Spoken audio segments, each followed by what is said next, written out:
healthcare, finance, data security, robotics, etc. AI is a versatile technology with a lot of applications. Its impact continues to grow, making our lives more efficient and interconnected. With this motto, the present Internet Conference has been planned and organized.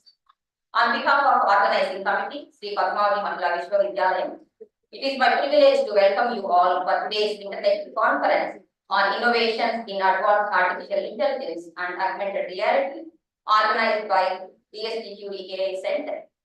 I welcome all the teams, directors, respected guests, delegates, participants, CEOs, DSTQD AI Implementation Committee, student club members, mentors, research scholars, students, and participants for today's inaugural session. It's my pleasure to welcome our beloved Vice Chancellor, and I am very proud to invite our beloved Vice Chancellor of the Padmavati Mahila Vishwavidyalayam and President of today's function, Professor Tirupati, for today's international conference. I welcome you, Madam, to occupy the dais. Madam is a great visionary, able administrator with strong determination and empathy, who brought 100 crores to the university under PM Usha's theme. And give a big clap, Madam. Madam, you should get many more funds in your venue. Thank you, Madam.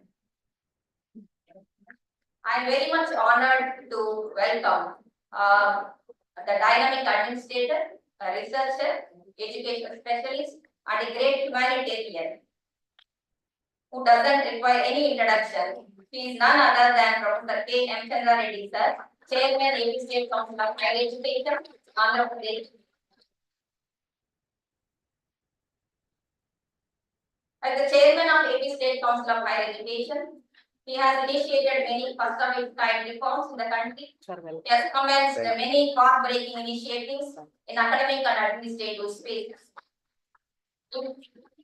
Implementation of NEP 2020 with multiple exit and entry, Microsoft certification programs to enhance employability skills, 553 innovation and startup centers, NASCOM upskilling courses to meet the industry needs, 4 years honors degree with single major, introduction of community project, first of its kind, 10 months mandatory internship in the undergraduate level, university clusters to enhance collaborative research and networking among universities, and 433 centers got accreditation through mentor-mentee institutions, and launching of career toolkit, launching of AppShe Messenger to disseminate the information from AppShe to students, 183 edX courses to train 12 lakh students throughout Andhra Pradesh. Sir, you are a great visionary, working towards quality initiatives in higher education and all around the student centric. Sir, thank you for your continuous support to Sri Padmavati Mahila Vishwavidyalayam.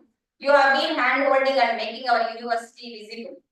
Sir, you always quotes SPMVV should be a torch bearer.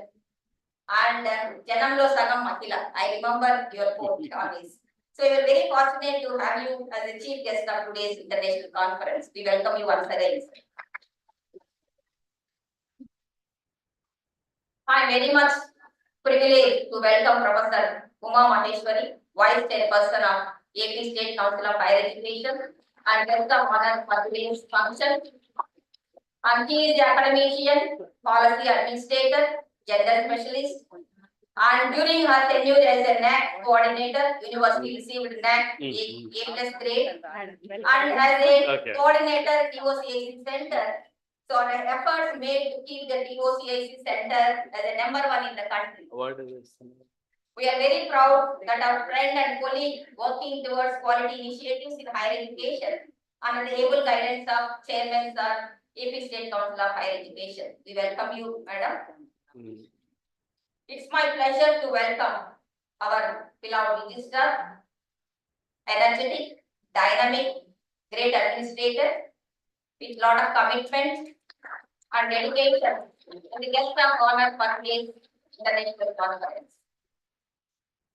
She has been actively involved in all the developmental activities happening in the campus, along with the VC that have been witnessed by each and everyone. Thank you, Madam.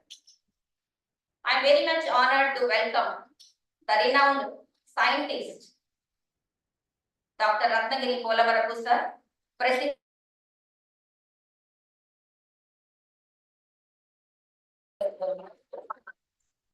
Sir is mentor to Department of Biotechnology and continuously extending his support to faculty and students of Life Science Department in the campus.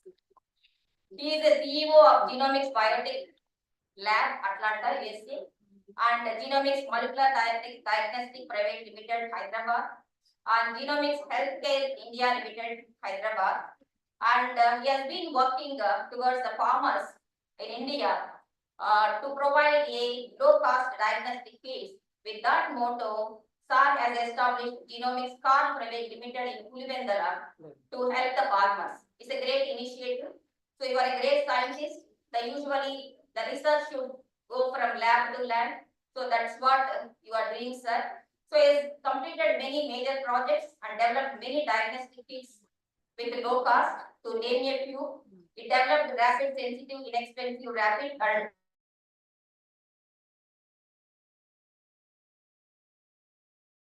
and diagnostic kit and handheld instrument to screen brucella in India. Sir, you are the inspiration and motivation to all the youngsters. Thank you. I am very privileged to invite Hasia Karima, who is a keynote speaker, who is going to join online. She is the Dean of Faculty of Data Science and Computing, University of Malaysia, Kelantan. So she is a certified professional with a Microsoft Certified Data Analyst Associate, Artificial Intelligence, Data Science Foundation. She is certified by IBM and graduate technologist. Madam is also a research member of Institution for Artificial Intelligence from University of Malaysia, Kelantan, Malaysia. She has been awarded with many achievements, 3 special awards, 9 gold awards, and 6 silver awards for developing and maintaining the prototypes. I thank Arifullah, who is from University of Malaysia, Kelantan, for connecting Hasia Karima for such an eminent speaker for today's international conference. Thank you, madam. I welcome you for today's international conference.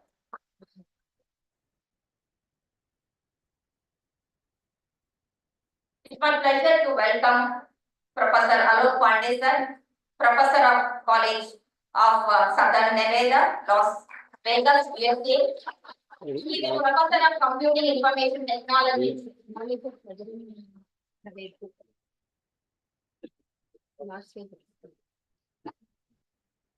And he has been working towards the departmental chair and mathematics and CIT is a joint appointment and chair of council of NSHE Senate chair, Nevada System of Higher Education and Computing Information Technology and state president for the state vice president from TTP.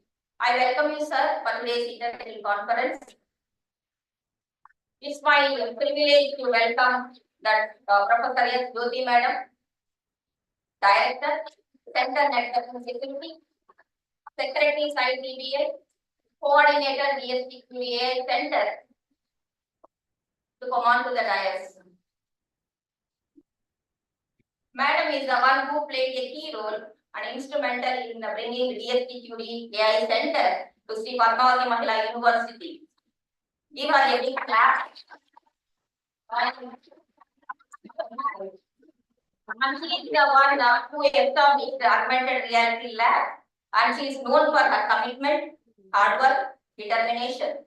SPMVV has been recognized for its AI Center, and it has been appreciated by our Honorable Chief Minister.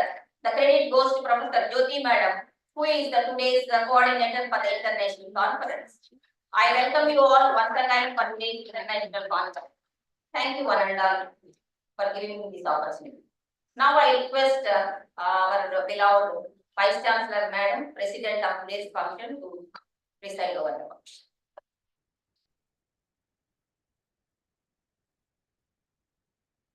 Thank you, Professor Visha. Good morning and warm welcome to you all to this inaugural function of the International Conference on Innovations in Advanced Artificial Intelligence and Augmented Reality. Professor K. Hemchandra Garu, Honorable Chairman, AP State Council of Higher Education, and today's chief guest. Guest of honor, Professor P. Mahesh Garu, Vice Chairman, Professor N. Rajni, Registrar of our SPMVV. Keynote speaker, Dr. Ratnagiri Polavaru, President and CEO, Genomics Biotech Inc. USA. Dr. Harsha Karima Binti Ali, Dean of Faculty of Data Sciences and Computing, University of Malaysia, Canada, Malaysia. Professor Alok Pandey, College of Southern Nevada, Las Vegas. Professor Jyoti.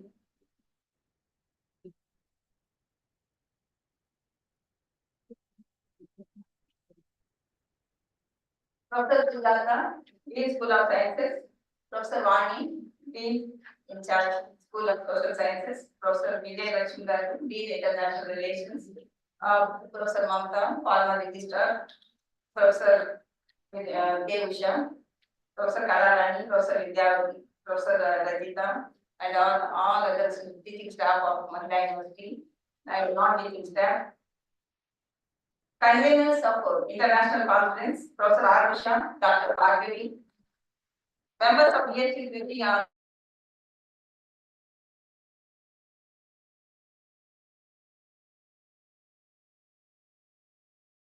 artificial intelligence is a wide-ranging branch of computer science. It is concerned with building smart machines capable of performing tasks that typically require human intelligence. AI is an interdisciplinary science with multiple approaches. Advancements in machine learning and deep learning are creating a paradigm shift in virtually every sector of the technology industry. AR is a digital media that allows the user to integrate virtual context into physical environment in an interactive multi-dimensional way.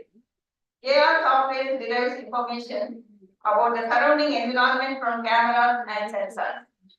Implementing artificial intelligence enhances the AR experience by allowing deep neural networks to replace traditional computer vision approaches and add new features such as object detection, text analysis, and scene level. Is AI transform AR? Yes, it will. AR software use traditional computer vision techniques called simultaneous localization and mapping (SLAM). SLAM algorithms compare visual features between camera frames in order to map and track the environment. AI, AR applications in the industry.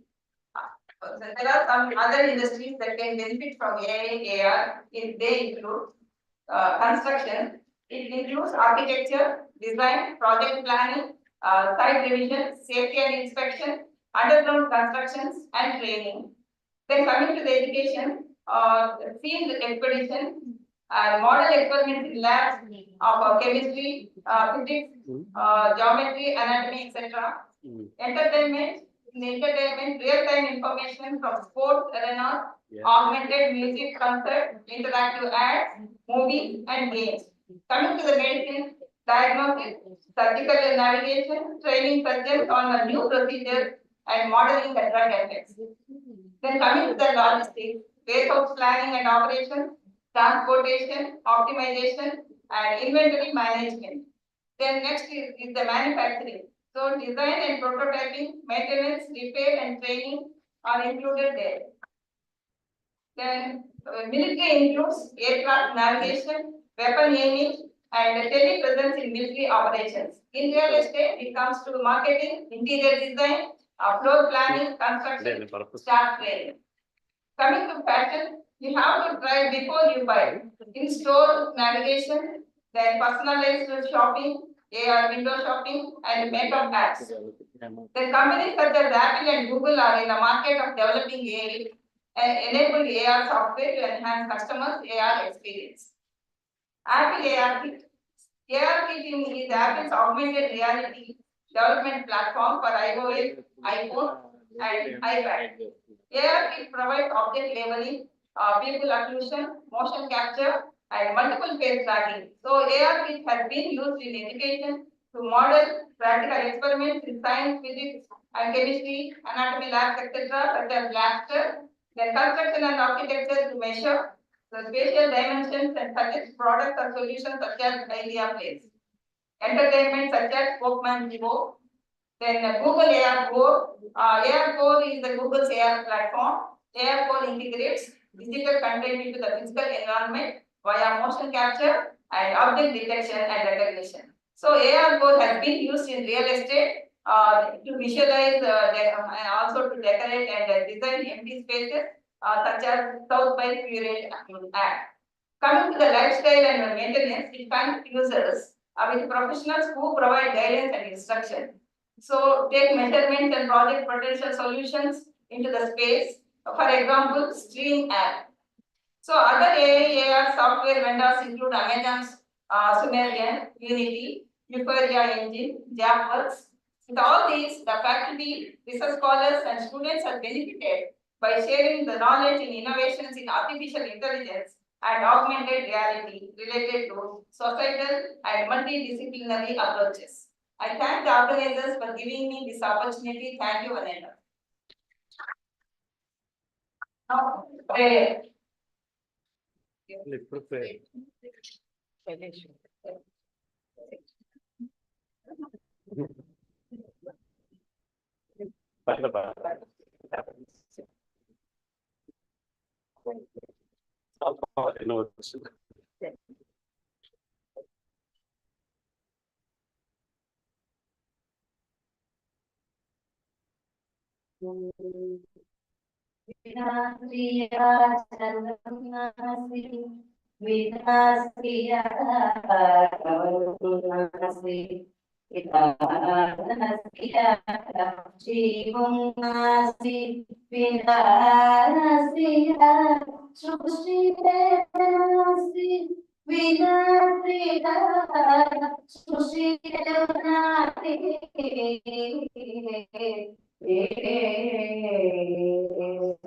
Yatra Naryatumujanते Ramante Tatra Devata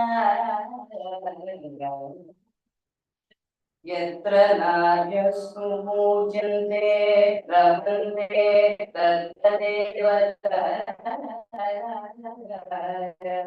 Yatra Itasu Napudante Sarvara Tatra Balaga Priyada Sarvara Tatra Balaga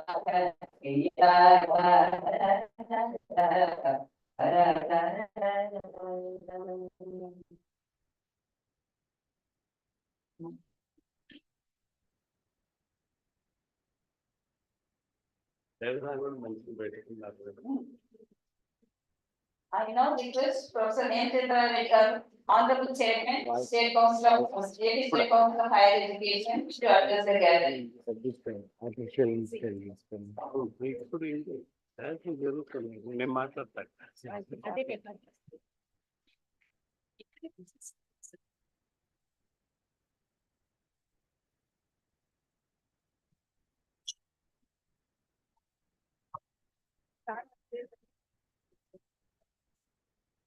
Honorable Vice Chancellor of Sri Padmavati Mahila Vishwavidyalaya, Professor Bharat Garu,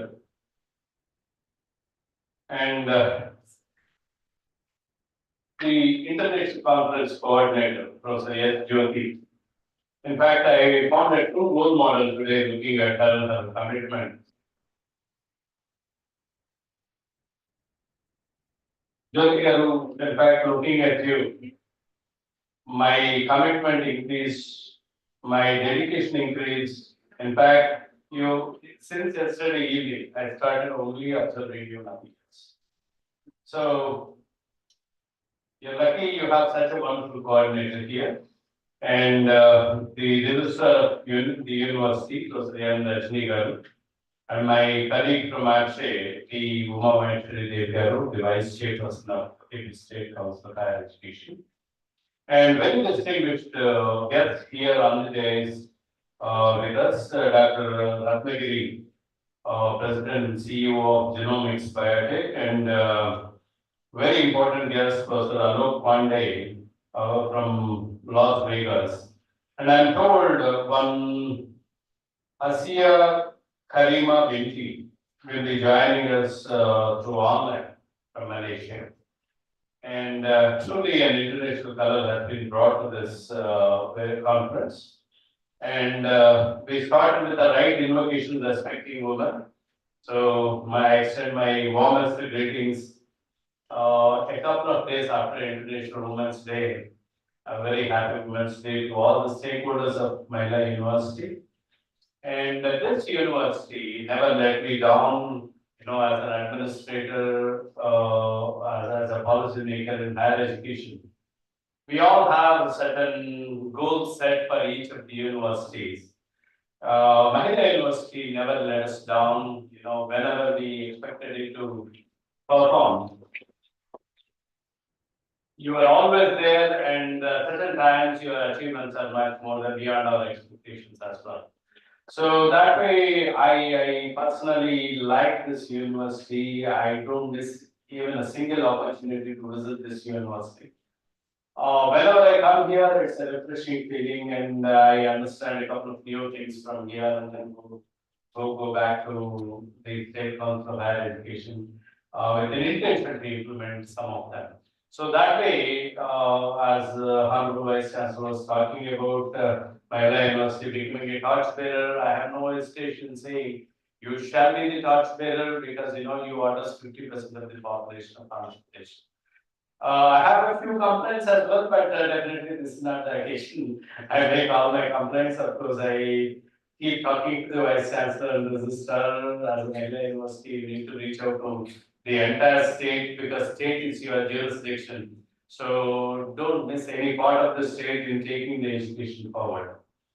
And what is making this conference very important at this point in time is the change that we are envisioning for the state of Andhra Pradesh for the next generation.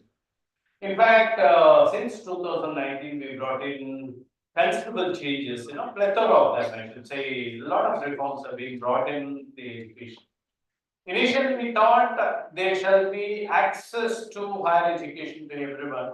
And Jagananna Vidya Divana, Jagananna Vasati Divana has pulled now number of students into higher education. Our GER shot up from 32.4 to 37.2 and within no time. In fact, we have seen thousands and thousands of more students, particularly girls, coming and joining higher education institutions.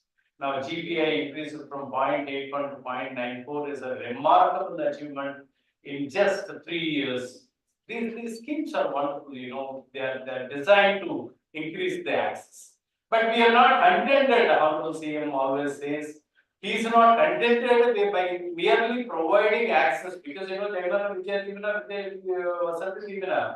is highly incentivizing schemes where it puts the students and education is made free of, but education is now made available at free of cost to almost every student in the state. And today, you will all be surprised 12 lakh students are pursuing higher education at free of cost. On top of it, we are paying them 20,000 rupees towards maintenance scholarship. So this is something extraordinary happening, and therefore more and more of you are coming in. So access is achieved now. Now I am almost there. Because the migration from intermediate pass to degree is an index basically. I can after all get my students from those who passed the +2 examinations. And 1819, 83,000 students who passed +2 examinations did not join any college, meaning they dropped out after the +2 qualification. Now today, last year, when I see only 22,000 did not join any college, I think due to various personal reasons, this is an acceptable number. In fact, 6.67 is the lowest in this country in Andhra Pradesh. So I'm making sure that every student who is passing +2 examination is heading towards a university or a college, joining a higher education institution. That way, these two schemes are highly successful. In fact, we continue to try from 83,000 to 22,000 drop is a remarkable achievement. Please understand that 40,000 of them are women. So I don't know what reasons were pulling them behind, pulling them back from joining higher education institutions. But today, most of the women are joining. And let me share the happy, information with you all. Last year, when I analyzed the entire admission, because I did state course of higher education, adult students to all, right from UG to PhD.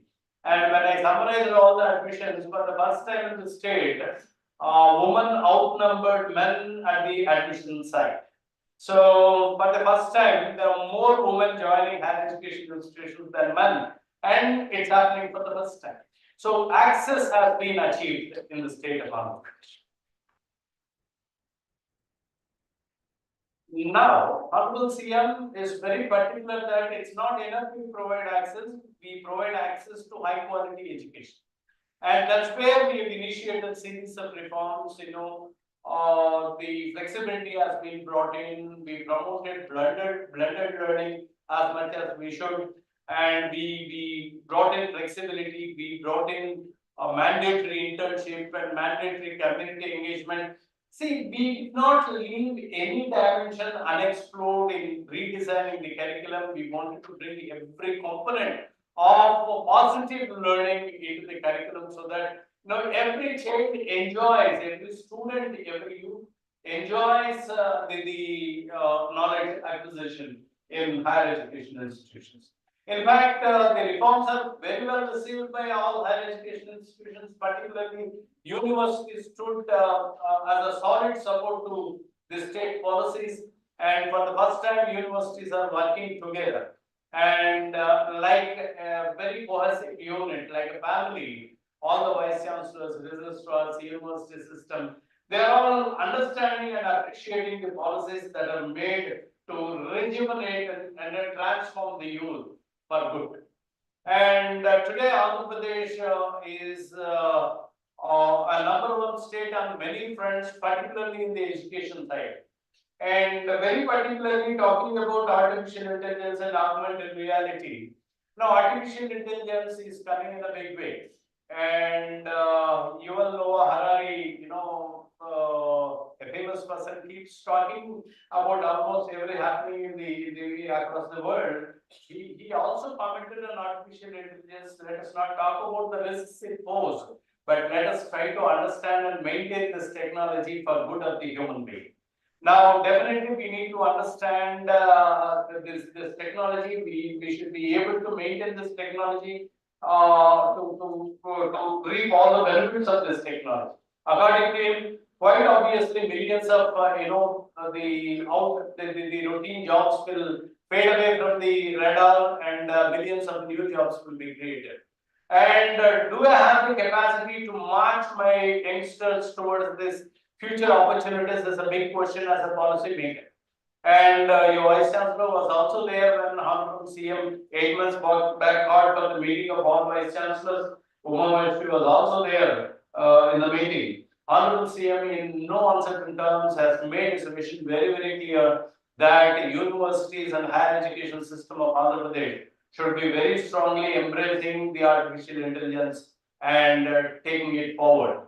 And in fact, very quickly, without wasting time, we also have drawn a policy document on embracing artificial intelligence and creating new knowledge and facilitating learning through artificial intelligence. The three-pronged strategy is being worked out across the state. Now, what makes me further happy is the future skills, India skills report 2024. India Skills Report 2024 puts Andhra Pradesh as number one state in terms of future skills readiness of any particular state in this country. So already we are moving forward, in a right direction, and the national agencies are appreciating the direction in which we are traveling. And in fact, we have set a target for us to at least to establish the centers of excellence in artificial intelligence, at least in 5 universities. I'm very happy that on the other day, Honorable CM was mentioning about Mahila University initiative, the Center of Excellence that has been established here. In fact, he felt very, very happy. In an open meeting, he asked me about the progress of this Mahila University. In fact, he had a lot of good words for Mahila University. So that is the keenness with which he is looking at the universities, understanding what's happening, even the minutest aspects, he is looking at it because he has a lot of commitment for the youth of the state. Now, he wants them to be ready for any eventualities, any challenges that the world may pose, the job market may pose, and the technology may pose. So, we as the policymakers, we should be very alert at every point of time, lest we lose a fragile opportunity in shaping your future. So that is the concern we all have. Now, if we close our eyes, if we relax for a little time, probably, we are spoiling the future of millions of young hearts, young people. So that is the alertness with which we are all working. And I'm so happy at this point of time. I have the support of 80,000 teachers across all higher education institutions. I have the support of all 50 universities across the state of Andhra Pradesh. I have the support of 1.2 million students of the state of Andhra Pradesh. And thank you. And I'm so happy, for the first time I believe, I'm also into teaching for the last 33 years. University system is not new to me. But for the first time, I am, thoroughly enjoying, maybe I did not look in that direction earlier, but ever since I became chairman, I'm looking at that synergy very visibly. And that is making me immensely happy.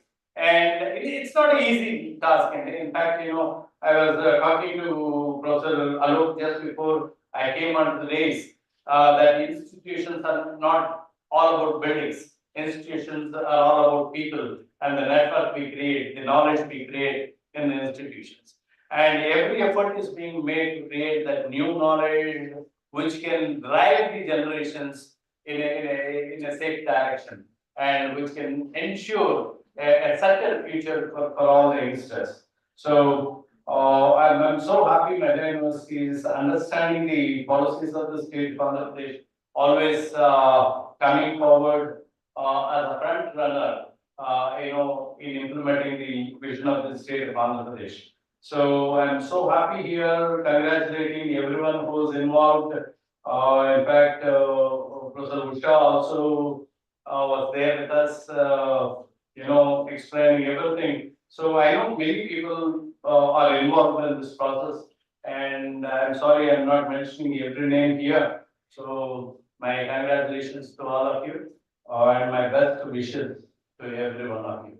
As it is said, some gachatvam, some vadatvam, some you manas jana. Let's talk together, let us walk together, let us think together. Thank you.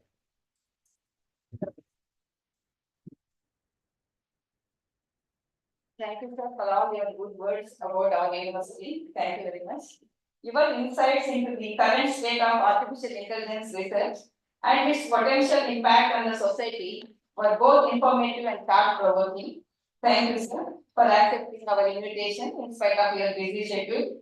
I am grateful to you, sir, for sharing your expertise and wisdom. And I am optimistic about the future of the artificial intelligence and its potential to create better, more prosperous world for generations to come. Thank you, Adi. I now request Professor Uma Maheshwari Devi, Honorable Vice Chairperson of APSI, to give her valuable message.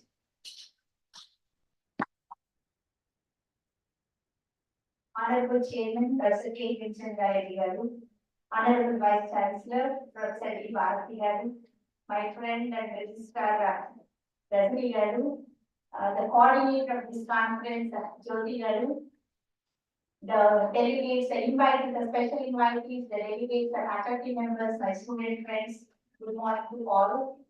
I am very much elated to be part of this conference.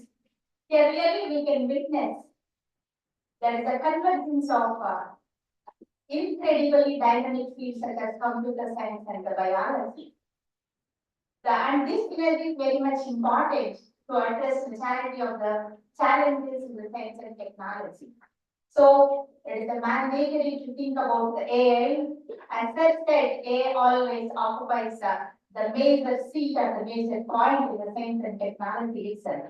Every day AI is intruding into our life, day-to-day life, we are witnessing the AI, either in the form of ChatGPT, majority of the students are now going to the ChatGPT, or it may be the Siri, or it may be the Alexa, we are dancing with Alexa also, and the AI chatbots itself.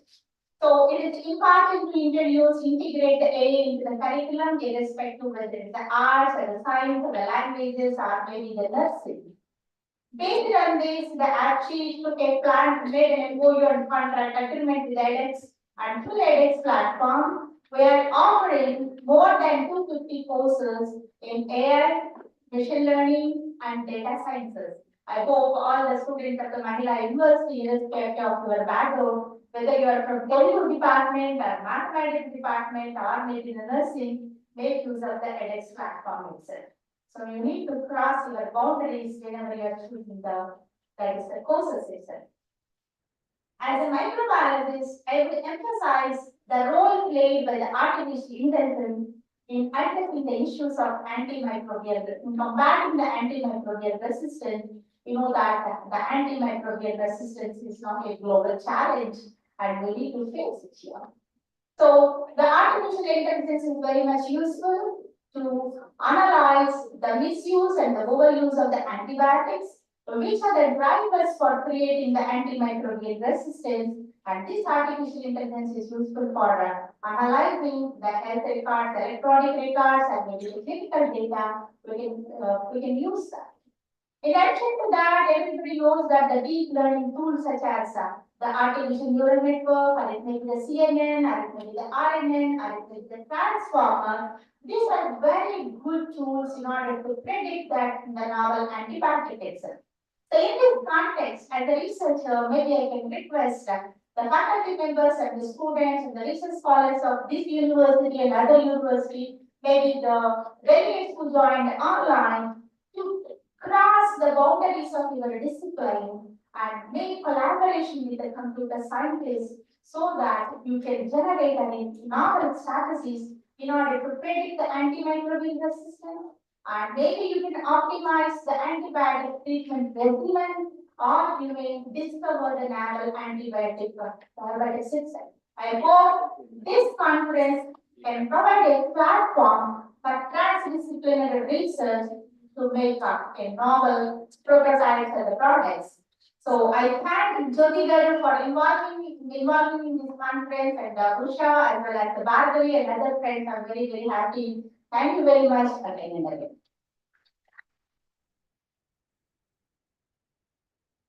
Thank you, Professor Uma Maheshwari.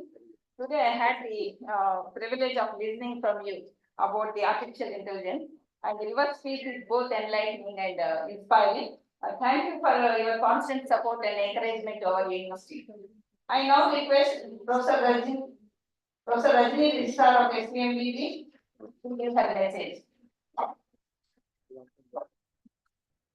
So today's president of the program, Honorable Vice Chancellor Professor D. Bharati Garu, and AppSheet Chairman Professor K. Hemchandra Reddy Garu, and other distinguished guests on the dais, faculty members and my dear students. Very good morning to you all. First of all, I would like to extend my sincere thanks to Professor Hemchandra Reddy Garu and the Ratnagiri Polavar Garu, and also Alok Pandey Garu for taking time and gracing this occasion. Thank you very much, sir, for all of you. So I'm greatly grateful to the opportunity to be part of this international conference also, because already Professor Uma Maheshwari said the importance of the artificial intelligence and augmented reality. Artificial intelligence is the part integrated as a part of life in the human life. It's an integrated part. So actually we rely on many artificial intelligence applications every day. So for example, reading the news in the newspapers, in our smartphones, while doing the online shopping, and also while driving the cars also, we are using. On lighter note, Professor Uma Maheshwari already said Siri, Alexa, and also OK Google. These are the user-friendly applications which made our life more comfortable and easier also.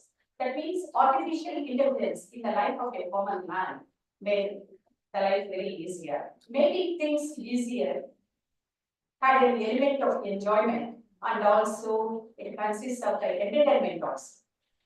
So actually, what is called, I'm not an expert in this subject. It is completely out of my comfort zone. But I can mention here some of my observations and experiences. So I think machine learning is a field of artificial intelligence that is used for identifying the voice biometrics, which was used imaginatively in the film Shivani, in which the Mr. Rajnikant acted. So to crack the code of the biometrics, machine learning was used. And also in another film, which was made in mid of 90s, 95 or 96, in which Aishwarya Rai played a very key role, along with the Mr. Prashant as a hero. And Seven Wonders of the World are also depicted. Can anyone name the movie? Yeah. So what is the excitement, what attracted my attention in that movie is a song which was made with augmented reality. So copying the picture of another Aishwarya Rai making the dance. Really, at that time when I watched that movie, I thought that somebody should make a picture of mine also doing the dance because I am not a good dancer. Okay, so but I think now Jyoti Garu and her team will fulfill my dream in future by using the augmented reality. Okay, so not only this, in my own field also, in my own subject, that is a home science, the artificial intelligence is well applied in the food and nutrition sciences. So in sorting out the foods, depending upon the grade, depending upon the size, quality, and customizing and what's called personalized recommended dietary allowances, and also in quality and safety of the food items, laboratory testing, these are the few areas in which the artificial intelligence is playing a key role directly on the nutrition and health. So, and one more thing I want to share with you. Recently, while searching in the internet, I found an app that is AI Photo Enhancement app. I downloaded that app and I used that app to get a clear quality picture of mine. So it worked out very well. So I feel very favored and much beautiful also. So that means no need to depend upon somebody to make our pictures very clear. Now the technology is in our hands. As Sir said, Professor Hemsundar already mentioned, the way how we design, how we implement, how we use it, that is more important. The technologies, definitely those technologies will help us, and artificial intelligence is going to be the future of the world. Even the experts believe that artificial intelligence is the part and parcel of the human life, and it will change the way how we are looking the world works. So maybe the future is going to be very excited with the artificial intelligence and other technologies. But already I told you that I am not a subject expert in this topic. So I thank the organizers for giving me this opportunity, and I congratulate them and best wishes for the success of it. Thank you. Thank you, Professor Varini, for the valuable message. Now, felicitation to the integrated. Please accept. I request our honorable Vice Chancellor to felicitate Honorable Chairman, AP Secretary, Council of Higher Education. So, our administration.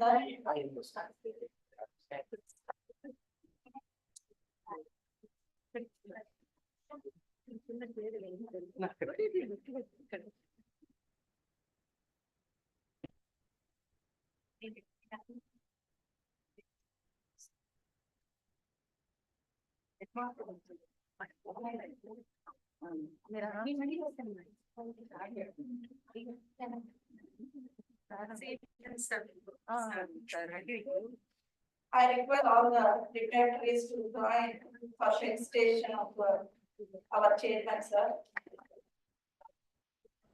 Thank you.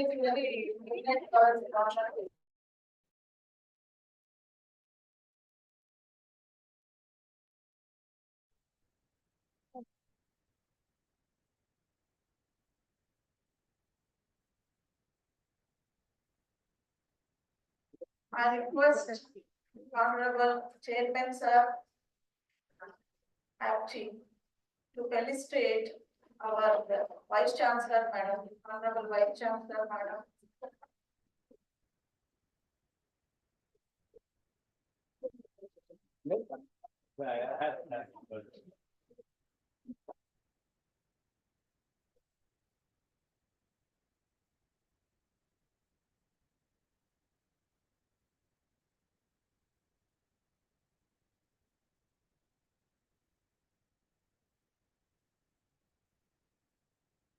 I request our Vice Chancellor Madam to honor and to felicitate Vice Chairperson of APCHI. Mamadesh.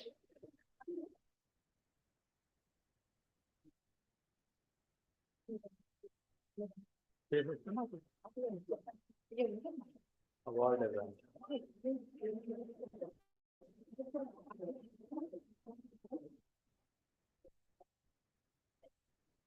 So I'm very happy to announce here. So actually on the day of Women's Day, we would like to felicitate Professor Uma Maheshwari because all of you know that she is an asset to our university. Even yesterday, Chairman of APCHI, Professor James Narayana mentioned that she is an asset to the APCHI also. So wherever she goes, she will become an asset. So all of us know that she is a very good teacher. She is a very enthusiastic teacher and very good mentor and very patient, kindful enough also. So thank you very much, Uma, for accepting our felicitations and award also. Really, actually, we planned this long back, but she is very much reluctant to take the award also because she said that I am the faculty member of this university. But today we insisted her to take the award in the presence of Professor K. Thank you very much, Uma, for all your contribution. So all of us know she was the director for IQAC. At that time, we got the A+ grade also. I was also the member in the IQAC team. I know how meticulously she worked and she guided all of us to achieve this. So thank you.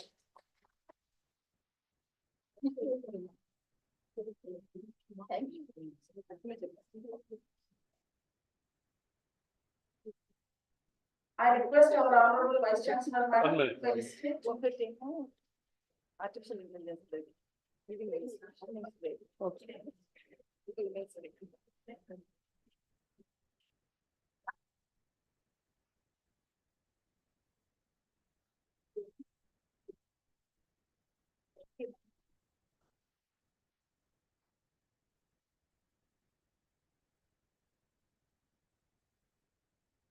No. No. I request our Honorable Vice Chancellor Madam to felicitate our respected our Registrar Madam and Yes, the yes. Yes. Yes. I request our Honorable Vice Chancellor Madam to felicitate our guest keynote speakers of today's conference. Professor Ratnagiri Garu,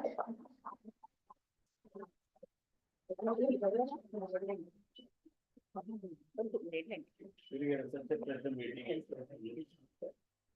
For another opportunity. Yeah. Fantastic. I request our Honorable Vice Chancellor Madam to felicitate keynote speaker Alok Pandey sir.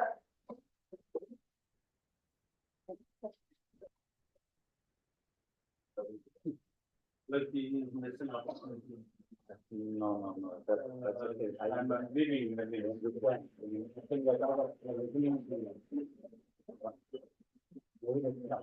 Yes.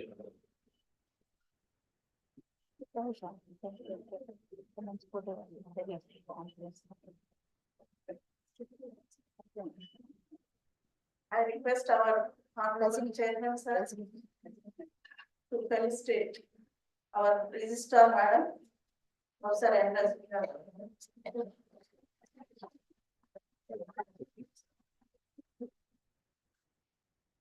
Chocolate and nutrition experts in the chocolate list.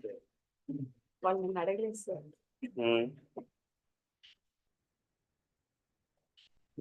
Show it to them. No, no.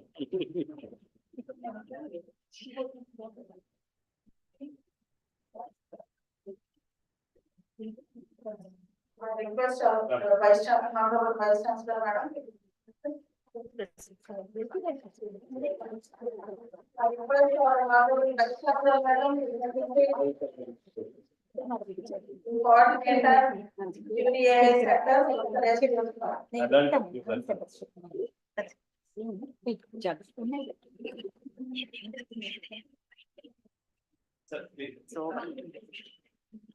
Thank you.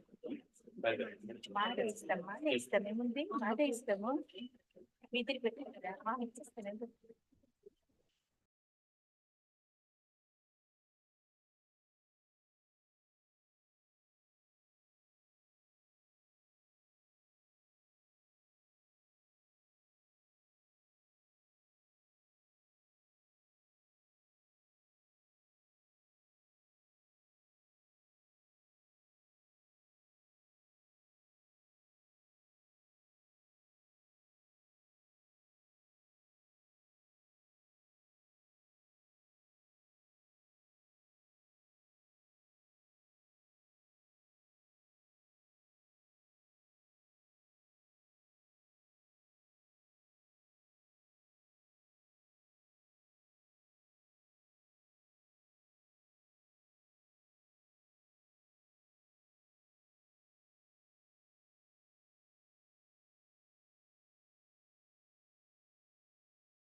Let us break for C and then reassemble.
I request all of you come to the front stage.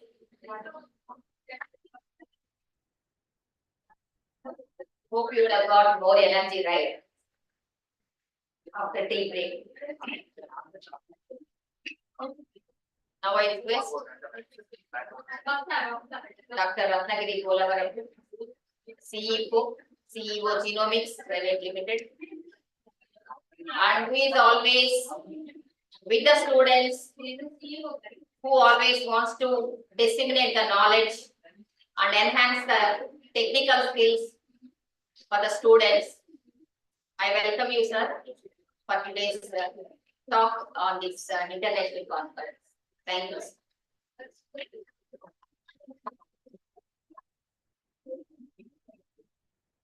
Thank you very much, madam. Good morning, everyone. All right, how many are biology people? Okay. So the reason I am asking the question is I want to synchronize myself. Instead of playing the tough and dumb game, like whatever I talk, you can't understand. And then there's no point in giving a seminar. So let me put it in a reasonably less complexity and try to make it a little bit more easy for you guys to understand.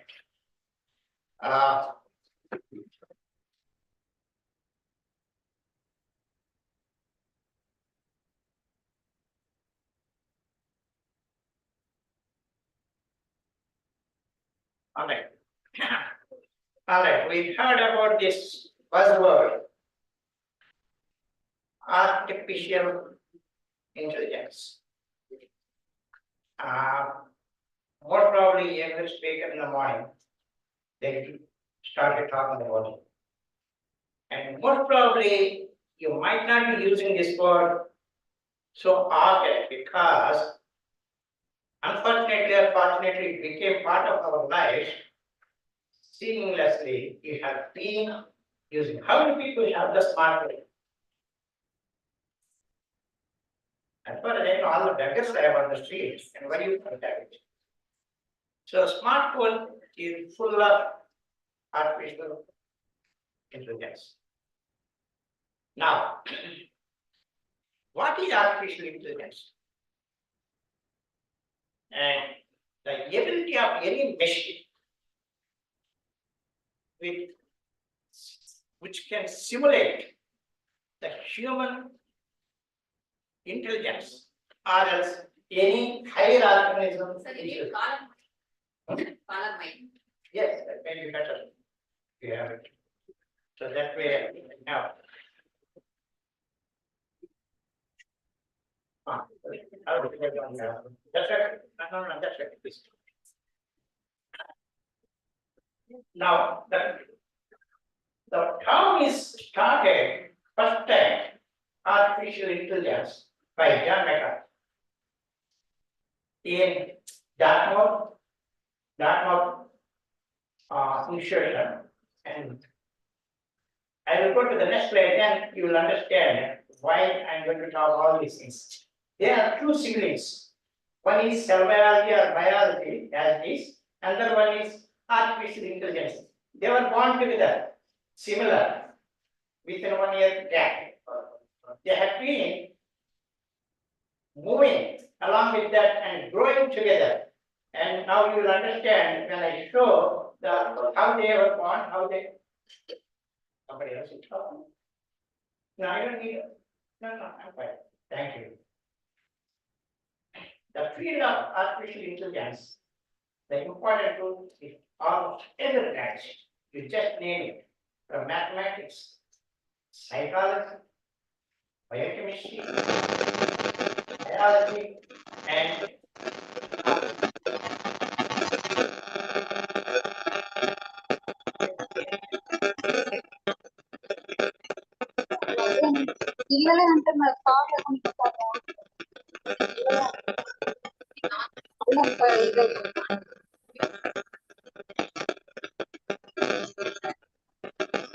అదే అలవాటు అయిపోయి ఇంకా అసలు పట్టించుకోవాలి. అది కూడా మర్చిపోతాను.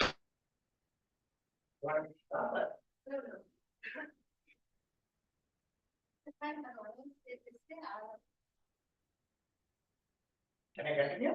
Yes, continue, sir. Somebody joined through June, that's why they are. Okay, okay, I got it. Can you go to the, not like the whole.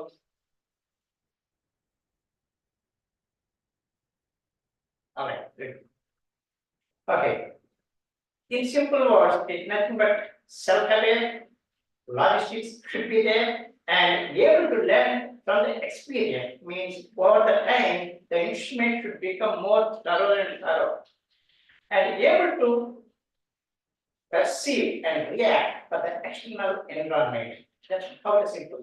Now, several things are augmented along with this. One is machine learning, the buzzword you heard in the morning, and also deep learning, you heard about that one, and now you are going to hear more and more like big data. And now, this is what I am talking about, comparison of the where and when this artificial intelligence came. And then how the biochemistry started along with that, born at the same time. You look about the history of the modern biochemistry. And 1943 to 52, the real biochemistry started either they are studying about protein purifications or else they understand about the protein. But at that time, Alan Turing started making the small computers that they can talk to the human being. That's where the artificial intelligence was born. But the birth was really under John McCarthy, 1956. That's the time, double helix structure. You know, he invented those biologists, you may be knowing. So, Watson Crick, 1953. Then, 56 to 74, and you can see DNA code, Martin Lundberg, where we know all the 4 ATCG, how the triple codon take. I'm talking about the biology 10 people, but basically that is the place where the first artificial intelligence vector started, means the real work streamlined. That's where the computers started building, like the IBM. And then they started thinking about these things like Dell and a lot of other, some of the mushrooms came, they disappeared, but they were more used to the games for the kids in America. And then the real one started cloning at the time, 74 to 80 early. That's where this computers also started. That's where artificial intelligence started. And the people who are cloning, also understanding about the DNA structure, and they started putting all these things together in the computer. First time, small Macintosh and IBM computers started coming, and we started loading all the information. Overnight we will be doing, keep on working on those things. And now, real life 80 to 87, that is the book, high throughput, automated. In normal days, in early 80s, when we are sequencing, and most of you guys never do the radioactive meter, we used to do the big gel and 300 base pairs. But when the high throughput automation came, they put all the data together. One run, we can do thousands and thousands of base pairs. Everybody started cloning. I cloned more than 100 genes so far, more than that. But now it became like a routine. Within 3 days, we can clone a gene. And that is the time after that, the second artificial intelligence method. That's where the real computers started. All the big companies, all in the Silver Valley, full. All the big centers, all these big computers, all these, they started making millions and billions of dollars. That's where they are used. And then human genome sequencing almost over. That's where cloning of the man in his own image, 2K. And people that, oh my God, everybody's going their own. No, it's not as simple as that. Because artificial intelligence can do so much. Because a human being can cry. You have emotions. The instrument doesn't have any emotions. That's where the problem is. And now, later on, 1993 to 2011, the emergence of real big data is used, big instruments came, and now all the data is gone into the real people. 2011, when the Apple iPhone came, smartphone came, everybody started having an AI in their phone, in their pocket. Every minute they are using. The more programs you have in your computer, the more AI is used. And now, last 10 years, and now it has gone deep learning, big data, artificial intelligence became one of the biggest centers of the world, and all the people who are working on it, they started making billions of dollars. Now, this is basically history. Again, I want to just share. Alan Turing in 1950s, then John McCarthy, 1956 first step. This I am giving because these numbers, these names you didn't hear. And what I'm saying is how this AI has been developed over the years. And then first time the people, a chess playing champion of the world from Russia, got beaten by a computer. Then everybody started thinking, oh my God, computers are going to take over, this artificial intelligence is going to take over the world. Most probably, it is not possible, but it is going to be utilized by human persons, and we are using that in a different way. So if we go, Apple made another thing, and then Amazon, Alexa, we heard about it in the morning. Apple Siri, it talks to you. You can put your computer on, hey Siri, I want to talk to my wife. It will call my wife. I don't have to push the button. It's so easy, and things are so easy. And now Amazon, before COVID, they are doing good, but suddenly, during the COVID, Amazon made billions of dollars because people stopped staying at home because of the lockdown, they are worrying about the COVID. During the COVID, Amazon started talking to you on the phone. You call them, hey, I need so I need a food. They will drop near your doorstep and they make the money. So during the COVID time, lockdown, whole season, Amazon made billions of dollars. And then, now the new question came. What is the last 2-3 years happening? One is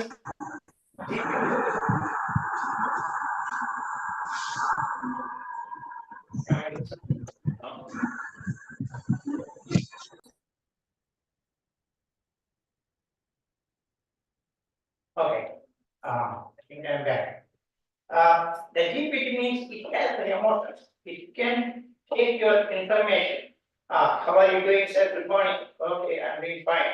How are you doing? I'm fine. Temperature is this much, so I'm okay. You think it's a human being? No, it's an instrument. It's measuring the temperature and humidity and raining or what in the town. They start talking about the emotions. Now the next one also came. Yeah.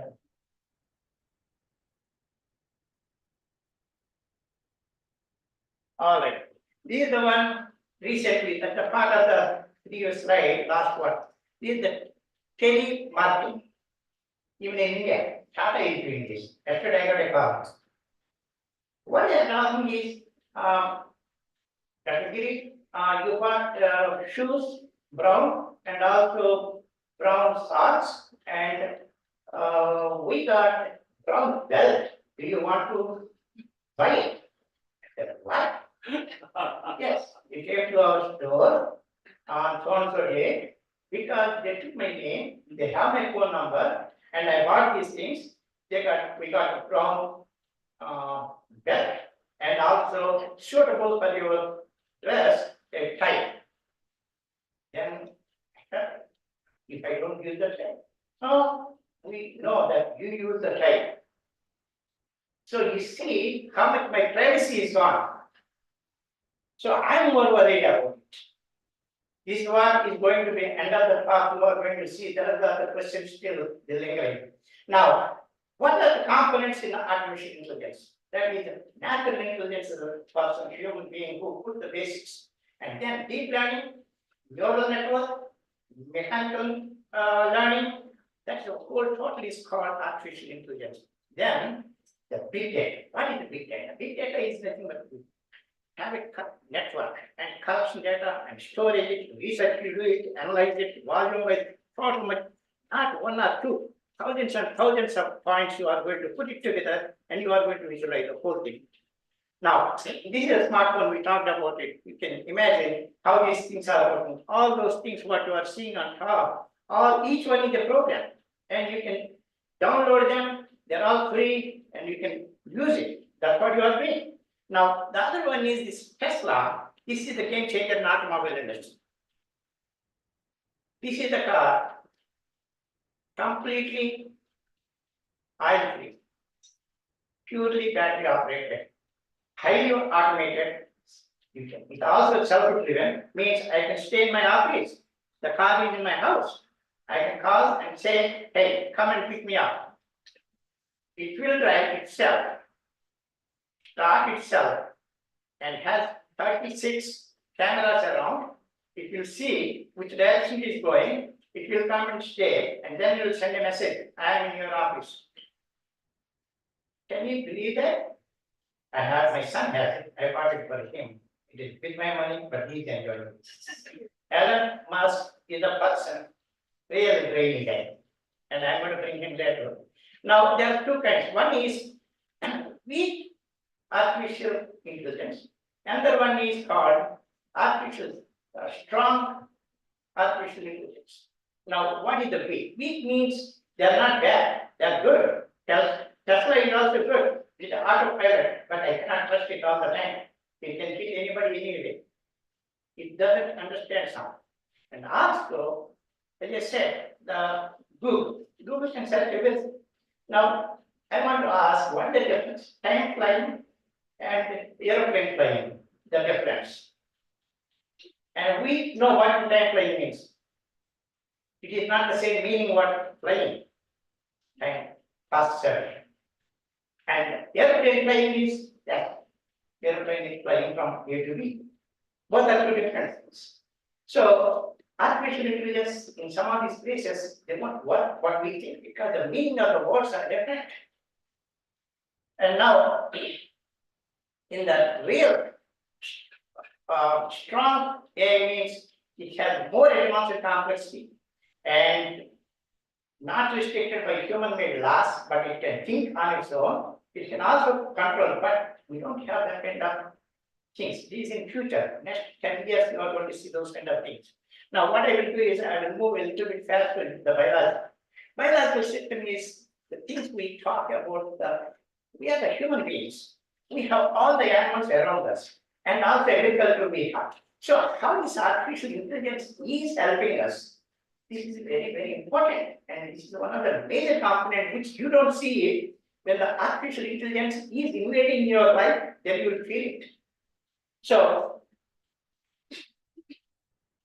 traditional method is only short comprehensive analysis and one medicine for all the things. And so now the things have changed.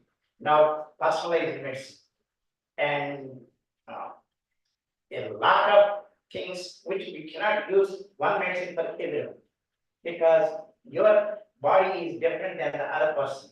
Your cytosomatic and genetic profile is different. So until when we know these things, when it is all on a chip in a way that you can understand, personalized medicine will come and take over.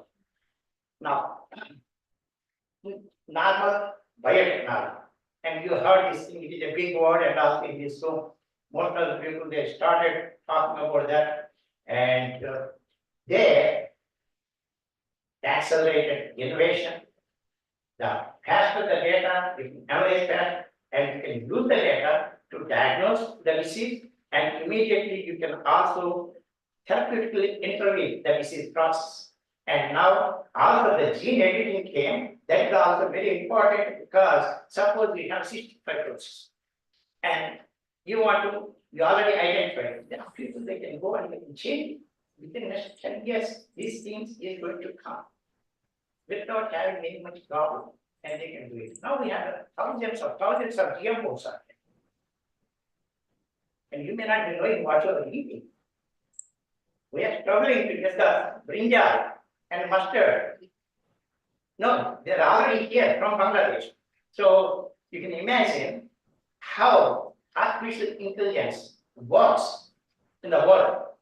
One side, if you go for the healthcare system, drug discovery, and also patient, a lot of times if the nurse is not there, and you will get all the information goes via internet to the doctor or to the nurse. He may not be there, but they will know what is going on with your body.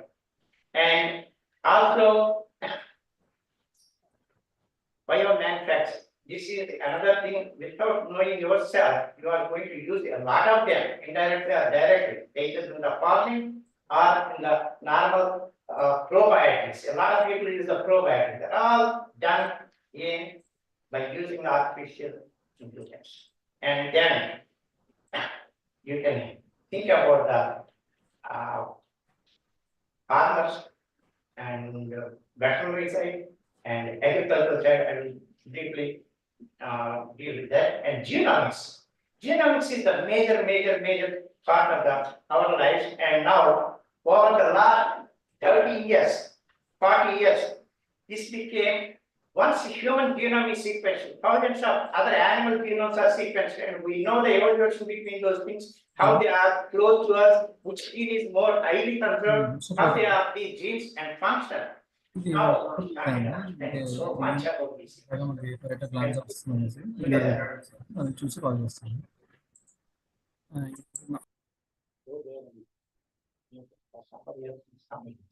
They want completely. All right, now. Now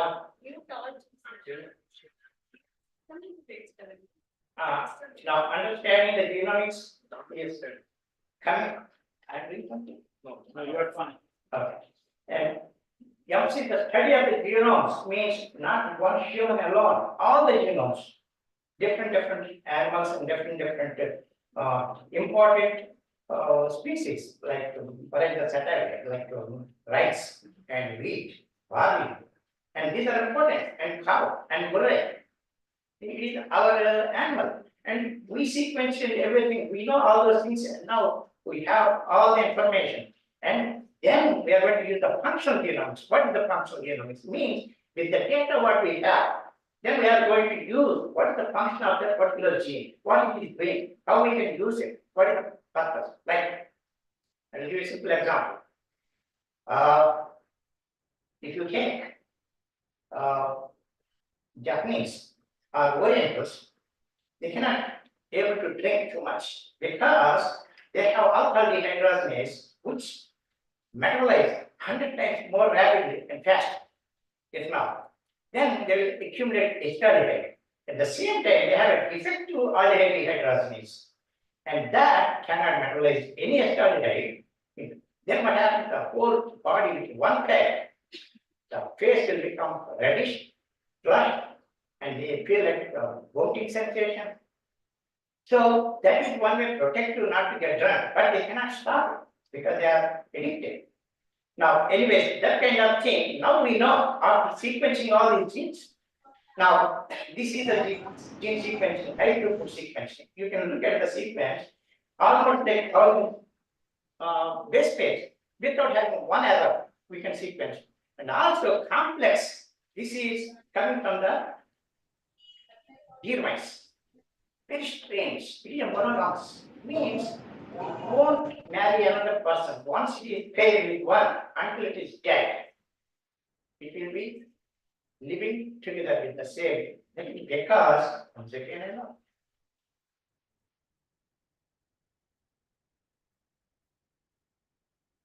All right, that is called what Gaga sequence. This is very interesting sequence. This is the one that binding site.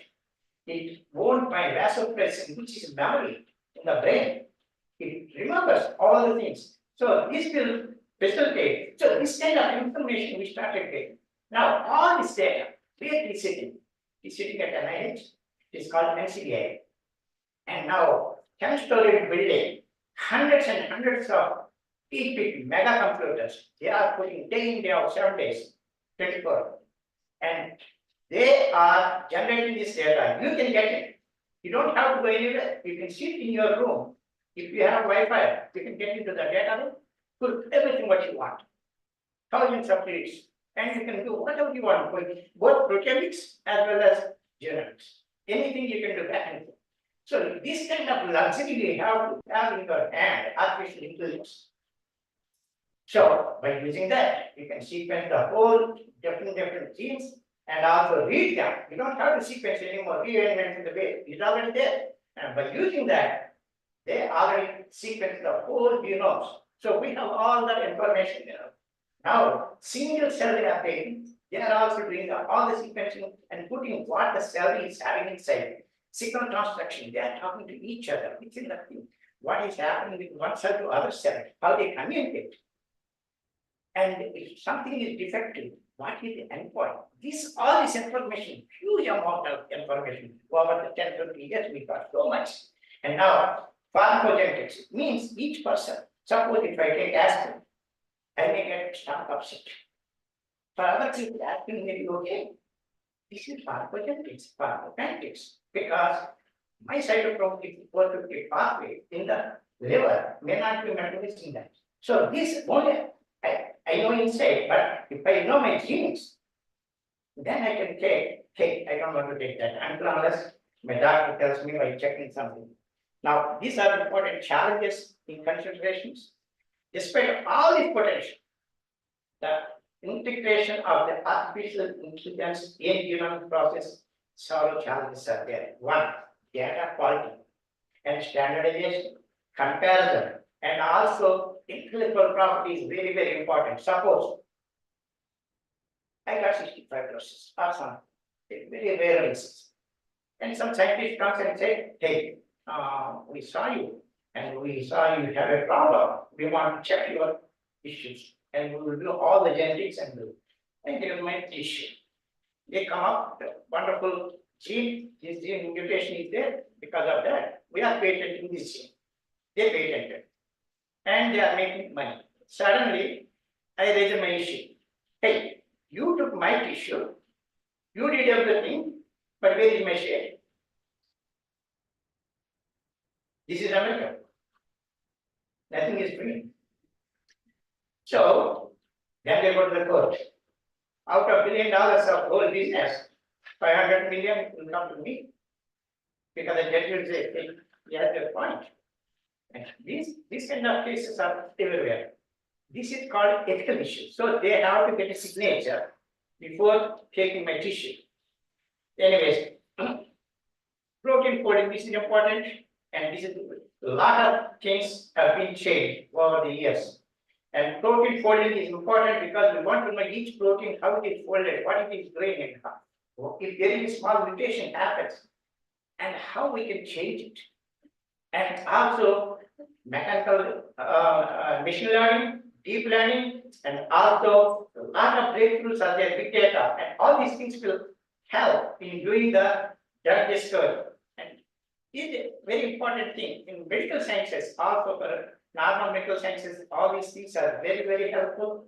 And now, this is one thing. Let me go back and check. And now, several companies, major companies, IBM, Google, Microsoft, even Apple, they're all putting how to help the patient. How those are different people. Why they are talking about the patient? Because they have the AI and their computers can do it. They will write the program. They will come up with all the artificial intelligence to help a patient. So they have a right to sell it. Now this guy, the same guy, Tesla guy, you know what he's doing now? He's everywhere. He sent the people to space, private, not the government. And also he started this neurochip, Neuralink. So he's putting this small chair in the brain, under the skull, near the brain. So it will communicate. So you don't have to think all the time. That will think of you. It is going to come sooner. That's the age phase. And now a lot of diseases, including the COVID, Alzheimer's, and ovarian cancer, pulmonary cancer, influenza, all these diseases, they have been used for these diseases monitoring. We have been using AI, and modality is clinical data based on all the massive data. They are putting all the things together.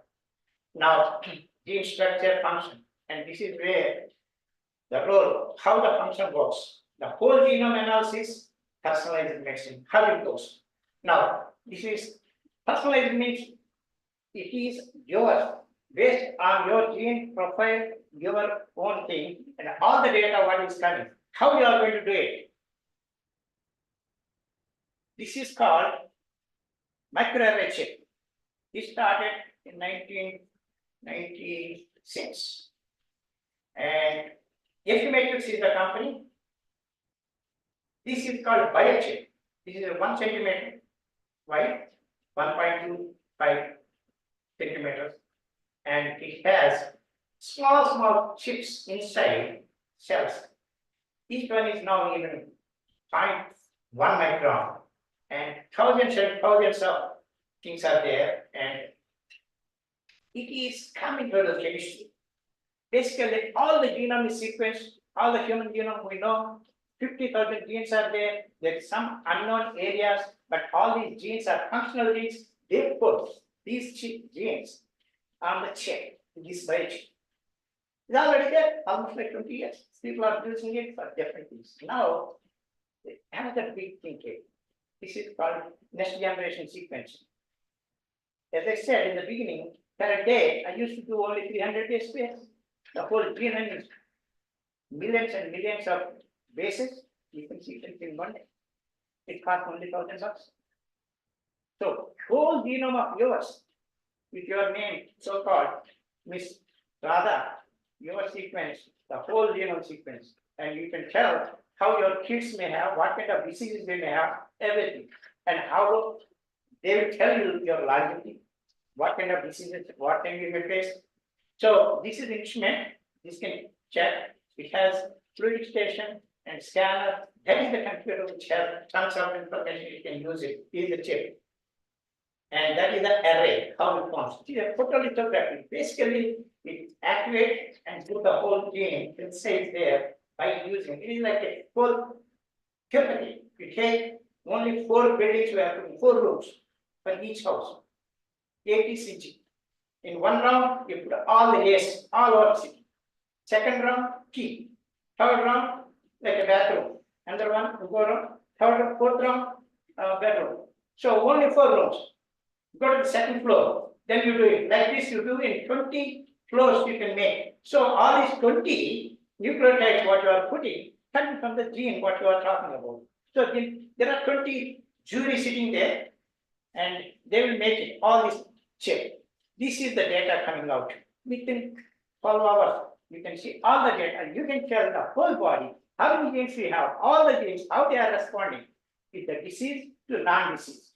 Means a person who is infected and the person not infected. You can tell which gene is responding how. Imagine what kind of data you are getting. Target identification and validation. This is also important. So when you are doing all these kind of things, it is very important. And now, do you know drug discovery and interaction? This is very important. Challenges are there always, and we are going to again. There is a ethical issues are coming, and this is diagnosis and prognosis. This is the one thing. These are the pathogens. This is not the flight traveling all over the world. These are the pathogens they are traveling. They don't need a visa, and there is no security check. You need a security check when you go to the airport. They don't need. They will come along with you. No timeline. Always get free rides. No discrimination. You see how easy their life is. Now, so if you can diagnose the pathogens, it's easy to go further and pinpoint and then therapeutically intervene the disease process with a proper treatment. Otherwise, you will be in trouble. One thing you can go for, another thing, this is September 11 in America. And Dr. Pandesar knows about that. And what happened? 2 twin towers buildings blown out. October 15, 5 letters were sent, anthrax scores to Senator Tom Daschle. 13 people got infected with anthrax. Imagine who might have infected. Whether Tom Daschle got infected, the whole Capitol Hill got cleaned by spending almost like $3 billion over 10 years. Imagine how powerful that is. He didn't terrorize, he didn't do anything damage much. So that is called what once it is done, then I was involved into this because at that time I'm only molecular biologist, but they said, no, we need your help. Because anthrax is there. Now suddenly they started getting this intelligent thing, what we call the chatterbox. Chatterbox comes from all the intelligent sources. They all these things to the artificial intelligence comes. That will tell, hey, we have to go and do this test. I cannot imagine. What is that? If you put the detonate a terroristic bomb, like a bioterroristic bomb, anthrax, where you put it?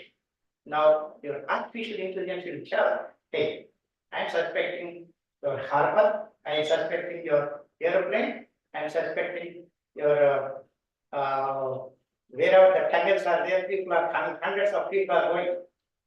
Imagine if that is the case, when people are going into the temple, if we have something like a rush time, like Shivratri kind of thing, people are going, Sri Shaiva.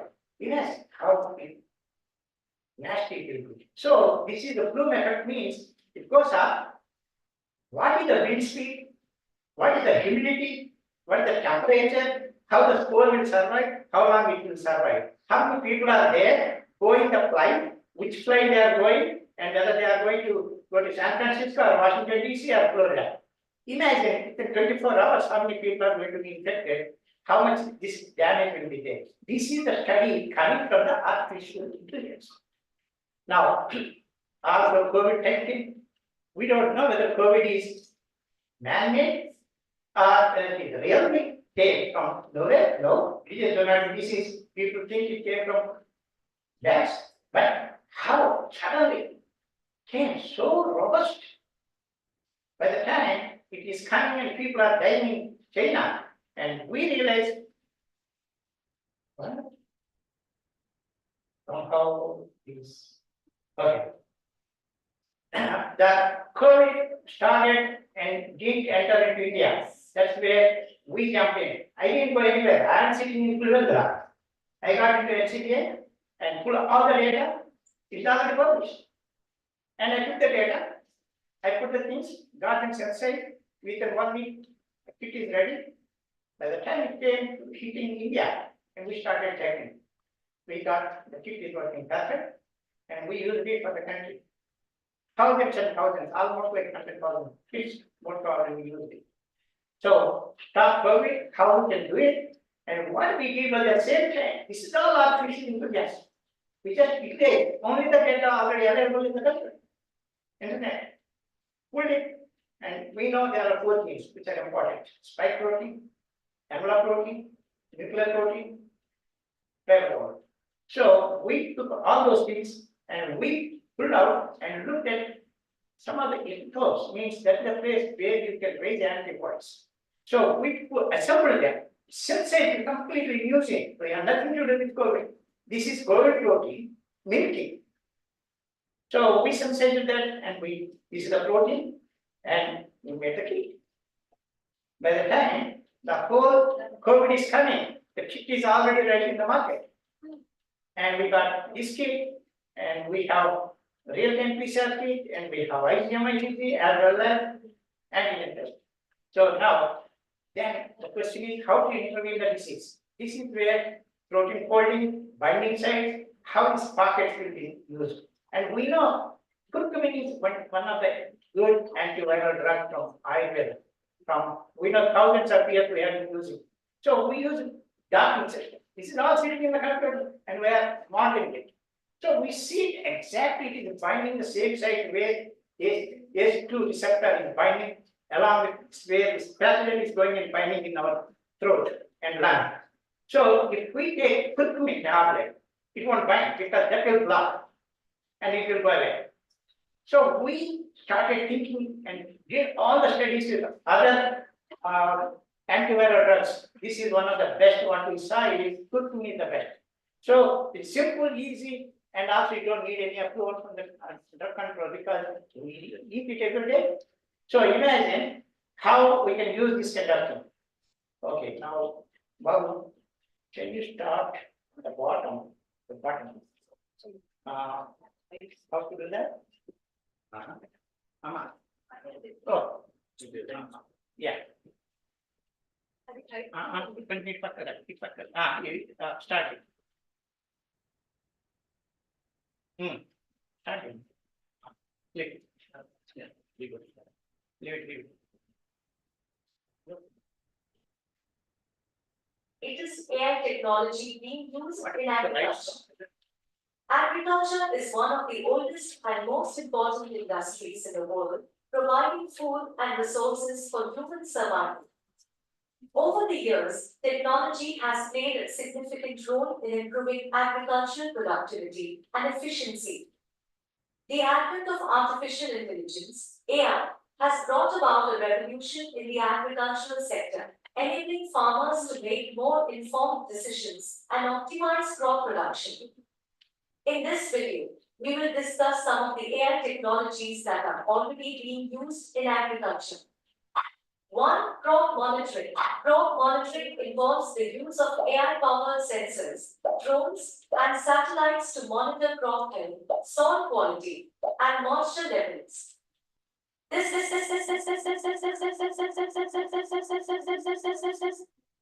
Technology can provide farmers with real-time data on crop growth and help them identify any issues before they become major problems. By with real-time data on crop growth and help them identify any issues before they become major problems. By monitoring crop health, farmers can take proactive steps to prevent crop damage and ensure a healthy harvest. 2. Precision farming. Precision farming involves the use of AI algorithms to analyze data on weather patterns, soil quality, and crop growth to optimize planting, fertilizing, and harvesting. This technology can help farmers optimize their crop yields and reduce waste by identifying the best time to plant, fertilize, and harvest crops. By analyzing data on weather patterns and soil quality, farmers can also make informed decisions on the time and amount of fertilizers and pesticides to use. 3. AI in livestock farming. Livestock monitoring involves the use of AI-powered sensors to monitor the health, behavior, and feeding patterns of livestock.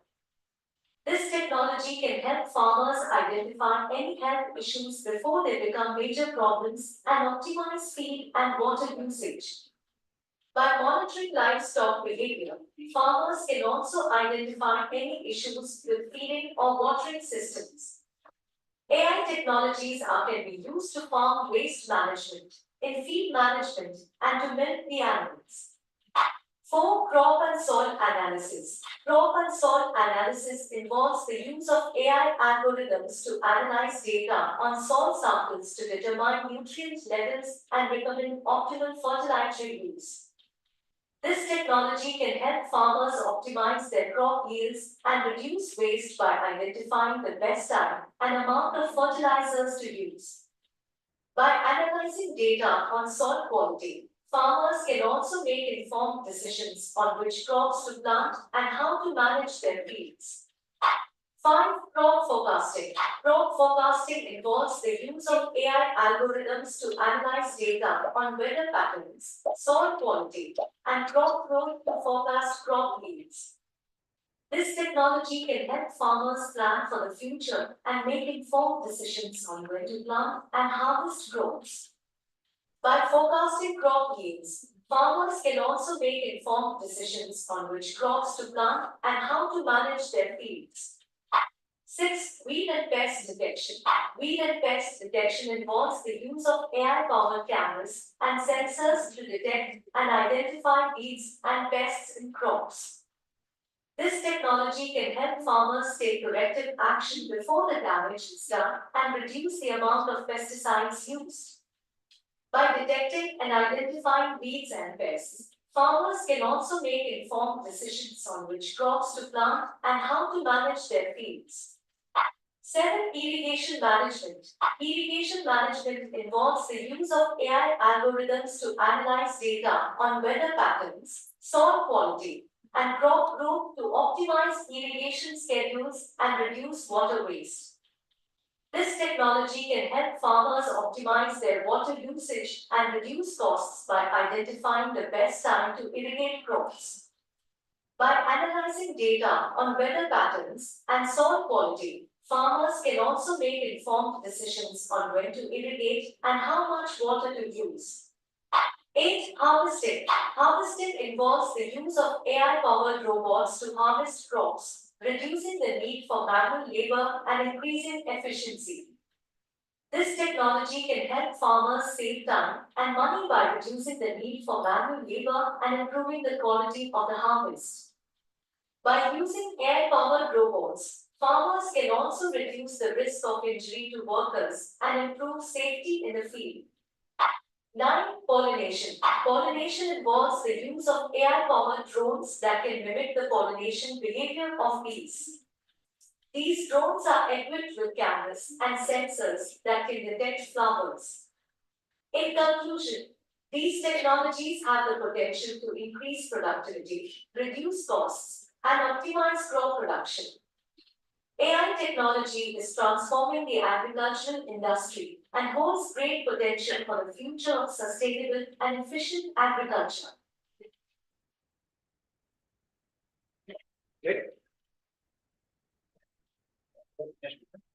Next slide. Is AI technology Next slide. in agriculture?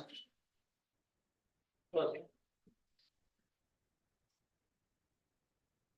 Yeah. Now, we already talked about agriculture, so you might have seen that the real depth of AI and its influence on the technology.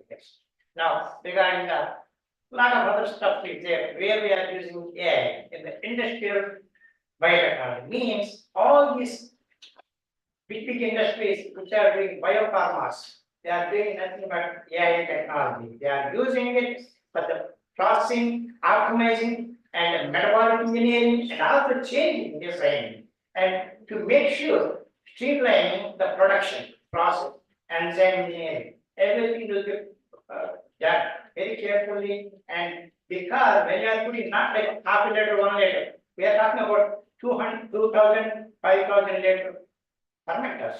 So you are putting a lot of input inside. So you have to be very precise when you are making profit. All right. Now, ethical consideration, we already talked briefly. And now this is very important because well and good, you can use it for all biological sciences and medical sciences, but data privacy is very important. And also misusing, and also we have to be very carefully the scientists to talk to the policymakers and also ethics. So two important things. There are plenty of opportunities by using AI, but there are also concerns. You have to be careful about that. Thank you very much. I really appreciate listening to me. I know it's not that easy for the people who are not from biology, but I think you got the point. What I want to say is very integrated without knowing. AI is in your house already, in your next to your body, in your iPhone. Everywhere we are using it without knowing that you are using artificial intelligence. Now, the other part is integrated when I am talking about the reality. I will show you some other experiments, what we did and how these things are done. So still there is a lot to grow. This is the beginning of a brand new era of AI because the buzzword is already out. Thank you very much.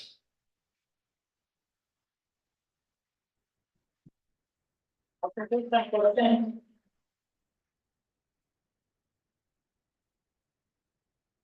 Don't tell me that we didn't get Any it. questions? The time to interaction.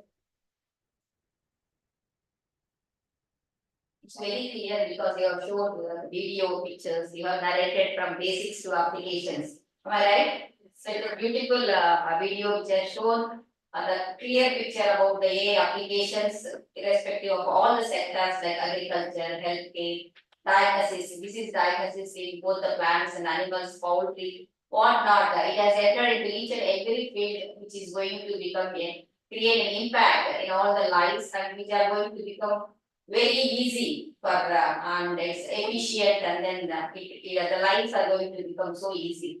I'm thinking even pollination is done by drones, so what exactly is going to happen in future? Are we human beings are going to sustain or are the whole drones and robots are going to sustain? It's a big question mark as it's as you told it's a challenges and then other thing that is happening in the area. So thank you sir for your wonderful talk where you have narrated very beautifully and I hope all the students would have benefited and you would have got a basic information right from the basics to the applications. Join your hands in extending the thanks to the veterinary follower. So he's always very good teacher, a great teacher with a lot of illustrations. It has to go and reach each and every student. That is his photo. Thank you once again, sir, on behalf of coming. Thank you. Now I request VC madam, registrar and the vice chairman, vice chairperson of today's inaugural function to release the proceedings. And also I request keynote speakers to join me.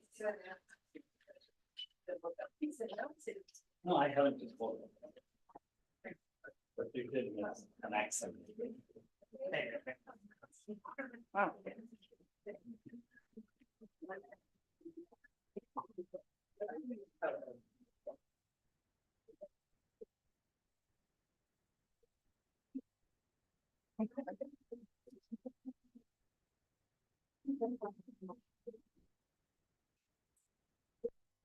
Fine, it's a bit test.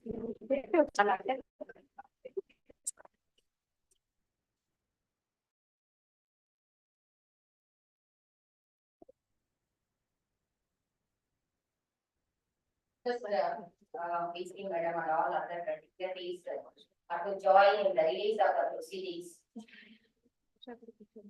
I request. Usha బాగా వచ్చేసి department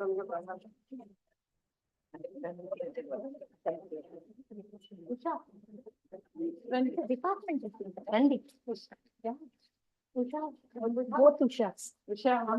Muthulakshmi department కదా. I request all the members of AI implementation committee and the faculty of computer science. And also I request all the faculty members, Suvarna madam, Sandeep Kumari, Suvarna. Please join.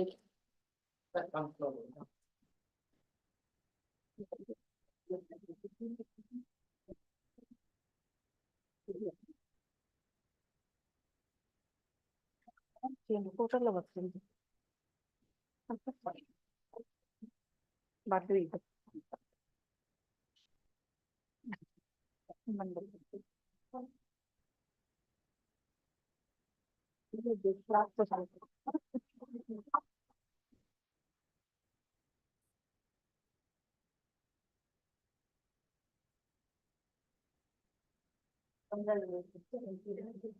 Thank you, madam. Thank you for joining once again.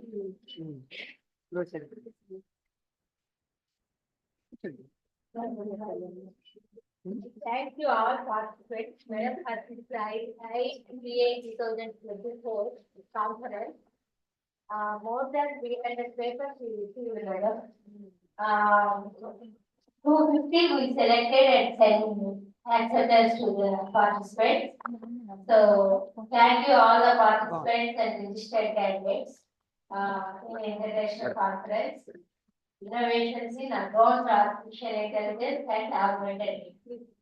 Thank you, madam. Thank you for releasing all of you.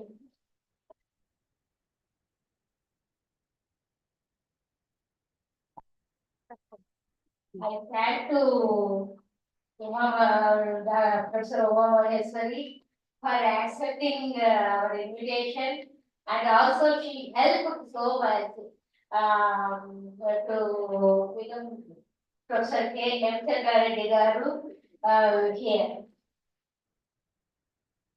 So thank you, Umamaheswari, so for your support. Actually, this is our university's prize. Umamaheswari is an APS higher education. Andhra Pradesh state council higher education. So, and also I thank to Professor D. Bharati garu, Honorable Vice Chancellor of our university. She supported a lot to conduct all these activities of the theory area.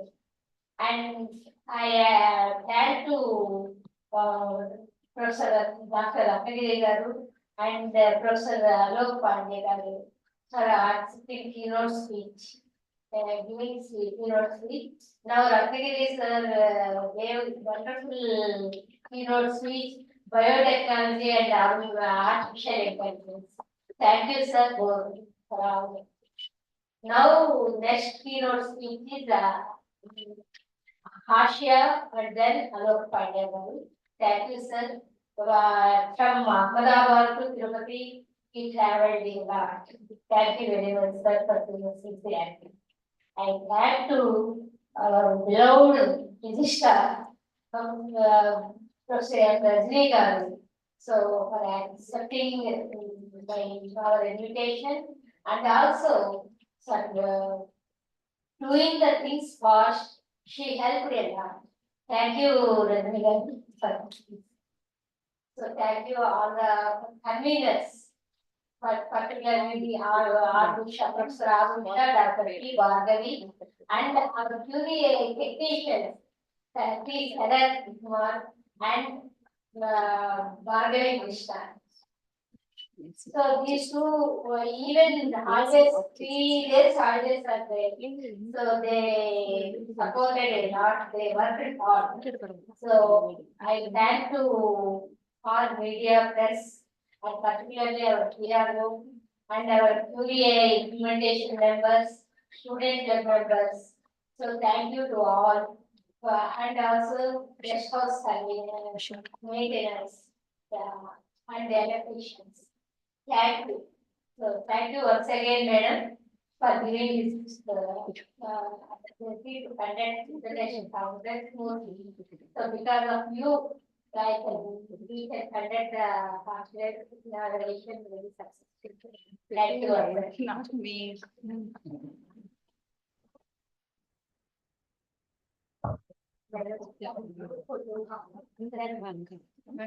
Before that, I want to say a few words about Jyoti garu. Jyoti garu is, I think, her effort is the backbone for getting the Curie Center. 5 years back, she applied for a project and she got this BSc Curie AI. At that time, no faculty, no student is unaware of what is AI, what is AR, VR, everything. That day, she started disseminating the knowledge about the AR, VR, and artificial intelligence itself. Just because of that, definitely I can say that confidently, I can say that that could be one of the reasons for achieving the NAC A+ in the assessment also. So the great goals to Professor S. Jyoti for thinking beyond and applying for the AI project. She took only 48 hours for making the draft and sending the draft to the BSc QI. And she involved all the biologists into that group, and she's a lot of inspiration. Definitely, I can say that she's a role model for all the youngsters who are sitting here, and she's my role model. Always I'll comment that we are working daily. So she is really inspiration and admiration to me. And I think God give her a lot of courage to go ahead and do a lot of things. Thank you, Jyoti.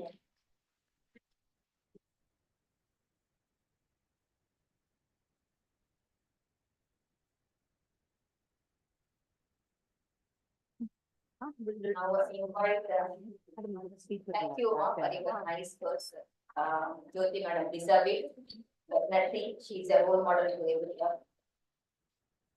I now request Dr. Hasia Karim Binti Adli, Dean of Faculty of Data Science and Computing, University Malaysia, Kelantan, Malaysia, who is the keynote speaker and who is asked for this today's Artificial Intelligence International Conference. Wholeheartedly, we welcome you, madam, for today's international conference, and it's over to you, madam. Hello, good afternoon to everyone. Can you hear my voice? Yes, sir. Okay, all right, good. So, hi from Malaysia. So, my name is Hasia. I would like to say thank you very much for the invitation from the organizer. Sorry for the day. Just 1 minute. We have a group photo of the with you. With you also, because we just stay there so that we will have it. Okay. Thank you.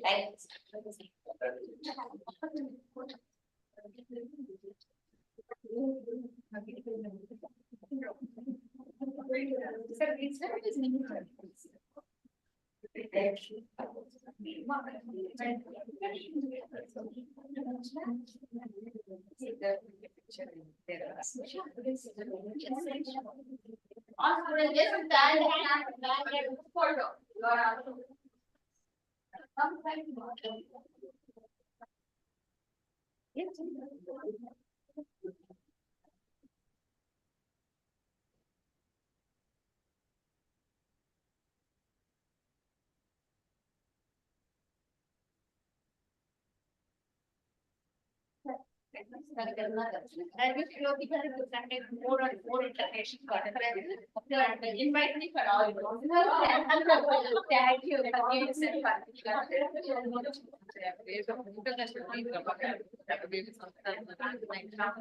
Thank you.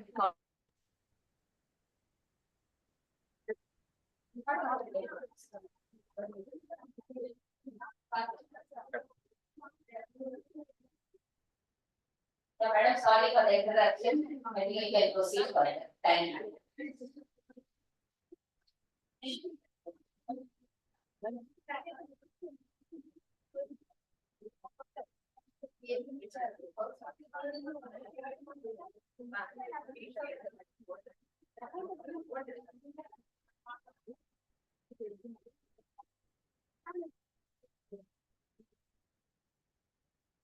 Yeah, Sia, madam, you can start now. Okay, all right, sorry.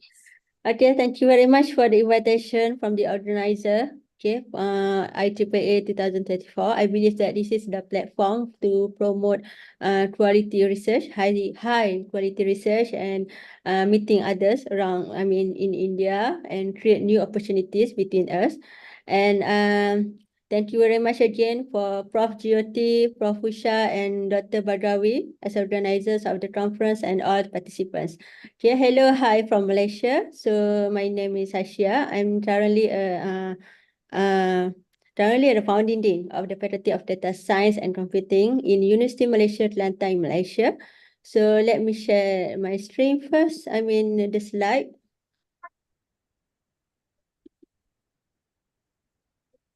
Please let me know if you cannot hear my voice. Yes, madam. Your voice is clear. Okay, all right.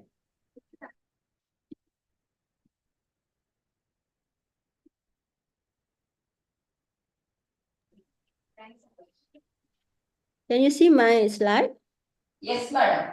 Okay. All right. So I'm going to talk about the recent advancements and challenges of AIT, Artificial Internet of Things, application in smart agriculture. Actually, this is the sharing from my recent paper, review paper. So I would like to start with myself. Okay, this is me. Okay, I'm now in University Malaysia Kelantan. Okay, nice to know everyone there, even though through virtual. Right, so I'm now in Faculty of Data Science and Computing. This is my Scopus and Researcher ID. If you want to know more about my interest, my research interest, my projects, and so on. Hello, madam. Asiya, Yes. madam. Yes. Yeah, you put it in a full screen mode, madam. You cannot see. I share my full slide. No. Close. Just close one. Yes. Put it in full screen mode. Okay. Let me try again. Mhm.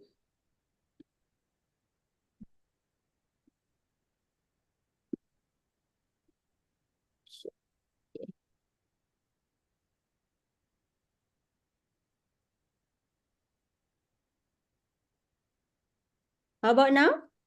Yes, sir. This is. Okay, so let me start again. This is my title of today, recent advancements and challenges of AIoT, artificial Internet of Things, application in smart agriculture. And you can find this is the DOI link for my recent paper on the matter. Okay, before that, I would like to introduce myself. I am Hashia. You can call me Hashia. And you can find my background of the research based on the Scopus or researcher ID. Okay, I'm now currently in Faculty of Data Science and Computing. I'm actively supervise students, postgraduate students, and also have a few projects in AI and IoT and grants. Okay. So the current interest of my research is more on the Internet of Things, data analytics. All right. So next, so this is the presentation outline of my today's presentation. Okay. I would like to start with introduction, AIoT concept, methodology, result, current application, and conclusion. All right. I hope that I will not take a long time for today. The organizer said to me, I will just having 15 minutes only, yeah? Okay, so this is the abstract of the paper actually. So nowadays we know that the AI, artificial intelligence, and the Internet of Things are technologies of the 21st century. So it's now current technology that somehow can transform the agriculture industry during the pandemic. So an IoT system provides the data flow to AI techniques for data interaction. Okay, and as well as the performance of automatic image analysis and data prediction. So in this paper, actually, our paper is on the systematic literature review of AIoT that to highlight the current progress, advantages, and the challenges of the adoption of AIoT technology in the agriculture. So the keywords of the study is more on the artificial intelligence of things, AIoT, smart agriculture, Internet of Things, AI, post-pandemic, and crop disease. Okay, this is the link that you may find the original paper. Okay, just my paper that published last year.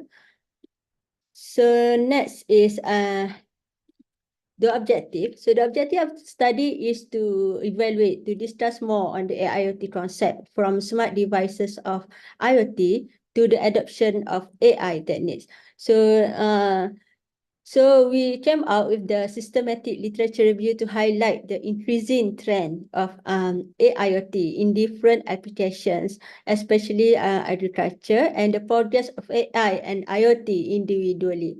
So then we summarize the few promising applications of AIoT and other enabling technologies, and last but not least, we want to highlight the challenges of AIoT adoption.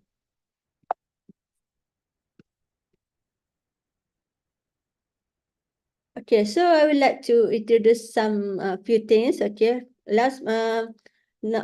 as we are face previous years, we face COVID-19. Okay, COVID-19 issues. So COVID-19 issues impact on the more industry, a lot of industries around the world, and it is give the such a huge impact on the agriculture sector. So these issues like pest attacks, bacterial infection resulted the large scale crop disease or low the crop yield because of the our mobility restriction. Okay, so then after we eventually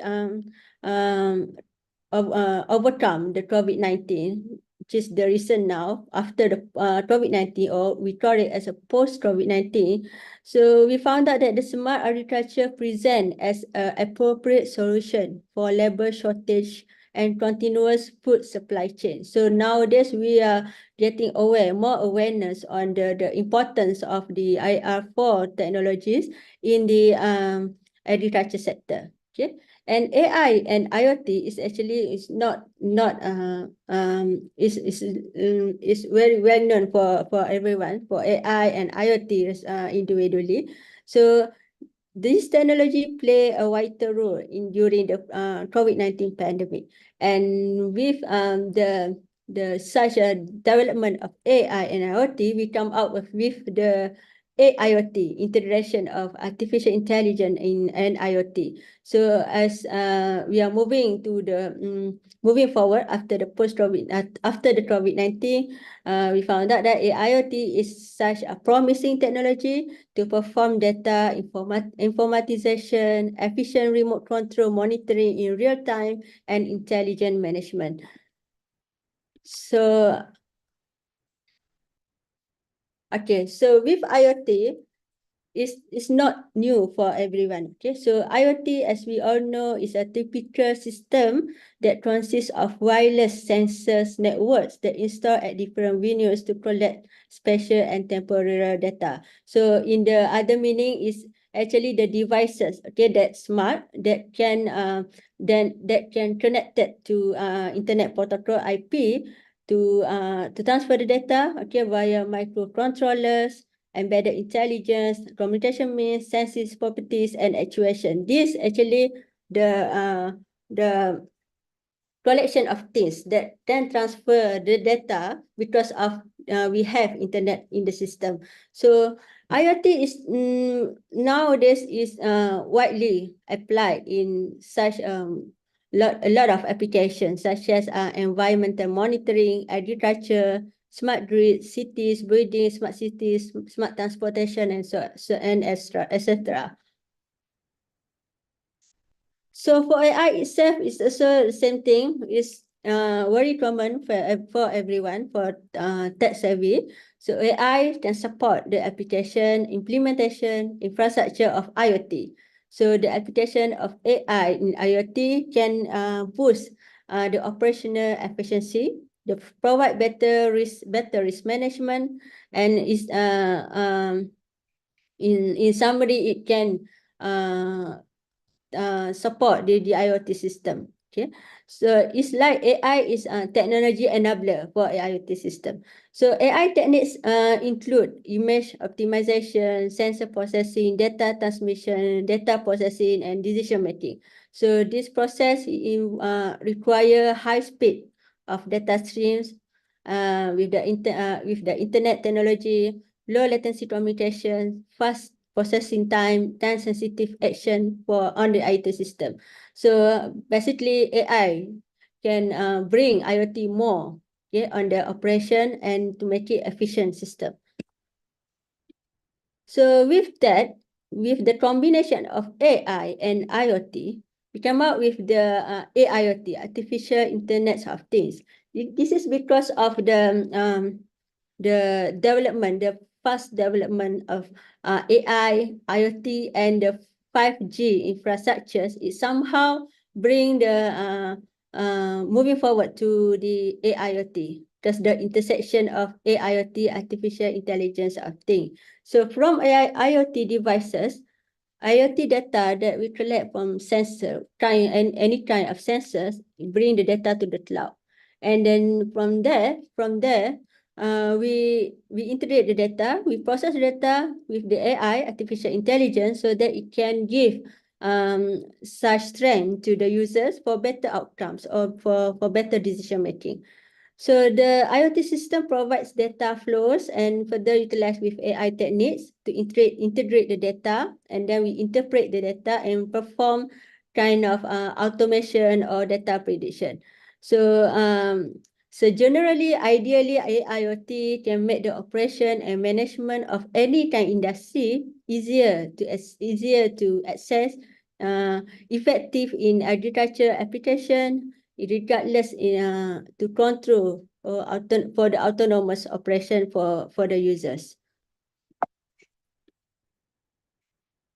Okay, so because of that, because we know that IoT is still not widely studied on the and the level of the research, so we come out with the systematic literature review. So systematic literature review, or SLR, was applied to select, review, and critically existing published articles with the similar topics before we came out with the conclusion on the how far the development of AIoT. So from this method, okay, we identify the research objective and questions, protocol review, and then we review the collection of papers to identify the articles that have similar topics, to assess the quality of the articles, and then we report in terms of synthesize the data and interpret, format, and evaluate, and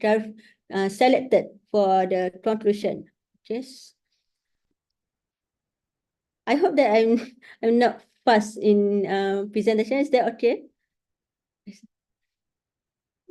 Right, so I will continue with the methodology on how we are doing. We did the systematic literature review. So we have plan on the objective to review the current progress or the current trend of IoT in agriculture, and so that we can identify the research step and potential related to this technology, and then we process, whereby we search on the keywords of AIoT or AIoT in agriculture from several databases, and then we select the data in terms of the similar topic or the similar objective that we lay out, and then we make quality assessment and data extract to ensure that the selection of article is in high quality and relevancy of the study. So we kind of prepare score of each article. And then last but not least, we find out that the number of articles related to AIoT and related to the scope of study. So this thing is actually how we made like the method on how to identify the gap and the current trend of AIoT in agriculture. So objective. So we firstly started with the research question, okay, on the development of IoT. Firstly, we have 4 questions, research questions, whereby firstly, what are the common subjects areas of AIoT application that have reported recently? So from this question, we want to find out the current content, and analyze the current trends of the subject area. And the research question 2, we want to identify what kind of deep learning, typical deep learning models that are widely used for AIoT application in smart agriculture. So from there, we want to identify the common deep learning used for the same scope of study and assess the comparison between each other, okay, to find out the best model for high accuracy for model. And then we find out the RQ3, research question 3. We want to know what are the common technologies reported for AIoT application in agriculture, or is there any potential technology to explore for the same application. So from this we can get a hint on the current related technologies of AIoT. And last but not least, the research question number 4, we want to identify the current trend in terms of number of studies according to AIoT. Okay. And the second method is after that we listed the research question related to AIoT. So the next method in the portal, in this SLR protocol, we search in the database of Web of Science, Science Direct, and IEEE, which is the three reliable database, okay, to find out the high quality paper. So we carry out the search keywords on artificial Internet of Things, AIoT, and AIoT in agriculture. So from this database, we found out that the number of articles is not so much actually. It's just less widely reported on the topic of artificial Internet of Things and AIoT in agriculture. So these three database we use in order to identify the number of the trend of research publication or studies in this AIoT.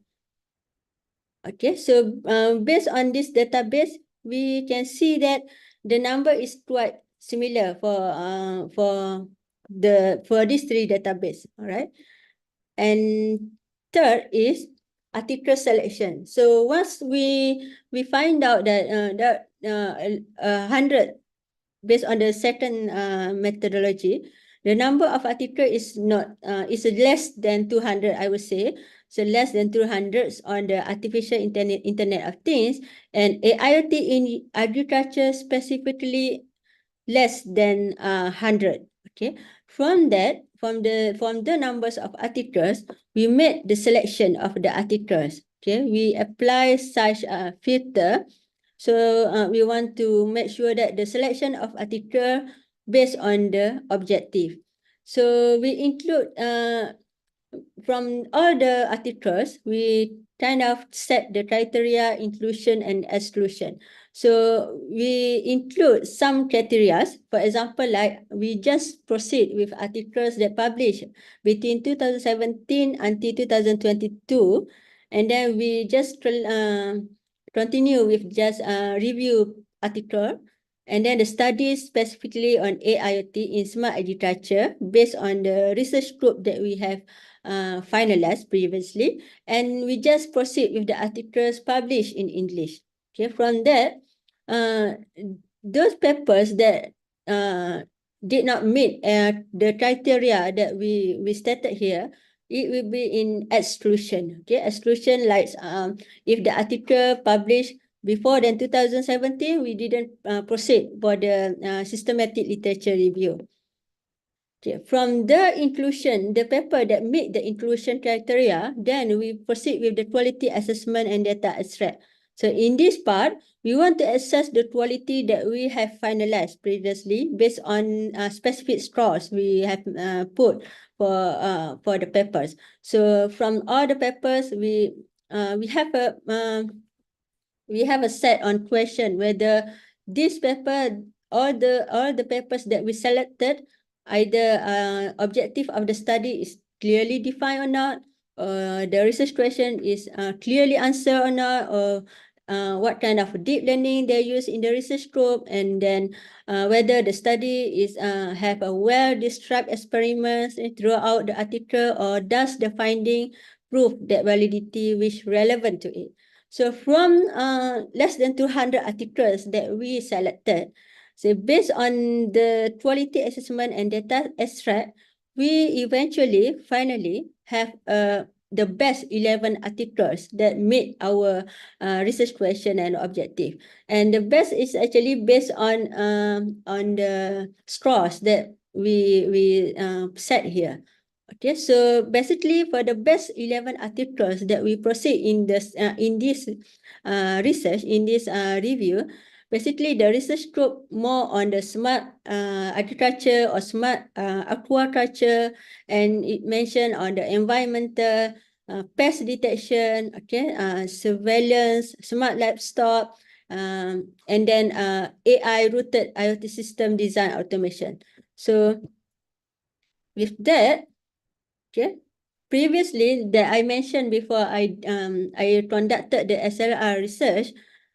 it found out that there are not a lot of papers published on in AIoT, but surprisingly, we can see clearly that the number of articles published in AIoT about AIoT, artificial Internet of Things, is slowly increasing, okay, until 2022. So it meaning that there are a lot of focus on the development of AIoT throughout the years. Okay, so this is based on until 2022. I believe that until now, after my paper has published, the citation keep increasing on the AIoT. So, however, the slowing increasing of the study on AIoT might be due to the limited AIoT application in agriculture that have been reported, and the related policies and mechanism, but related policies and mechanisms still underdeveloped. So answering why is slowly increasing studies on AIoT. After that, because of the not so much focus study on AIoT, but somehow we can see on the individual development in the smart agriculture. For example, like AI. Okay, this is the current application of AI in agriculture using various of deep learning. So meaning that the current studies, we have a lot of studies on AI in agriculture using various deep learnings and machine learning. But then there's not so much study on AI itself, in AIoT itself, in the smart agriculture. So with that motivation, we believe that in the future, maybe in the coming next year or next 2 years, there are more increasing studies on AIoT itself because of the fast developments of AI in agriculture. So this is the some deep learning model that have been applied in smart agriculture, like for example, GRU, RSN, KNN, and deep learning, other deep reinforcement learning. They have offer such advantages and disadvantages. We know that there are a lot of things to need to do in order to identify the best model of AI or deep learning in agriculture. But however, we noticed that there are a lot of studies actually on focusing on the improving the model, improving study on AI in agriculture. So this is because we know that with the deep learning or AI method, it offers many opportunities in various sectors, and the application is increasing substantially in recent years, with numerous studies providing innovative insight into these topics. So with this fast development of AI, we can expect that there will be more studies on AIoT in the future. So next, this is like examples of other methods on the machine learning in agriculture. So there are a lot of previous reports on traditional machine learning in agriculture. For example, like fuzzy logic, okay, the random forest, and so on. And of course, it comes with such respective advantages and disadvantages. But most proposed work focus on predicting and classifying crop production, disease detection, and automating irrigation system. So the data might be come from various sources such as irrigation system, sensors in the agriculture, temperature, humidity, waters, and so on. And for the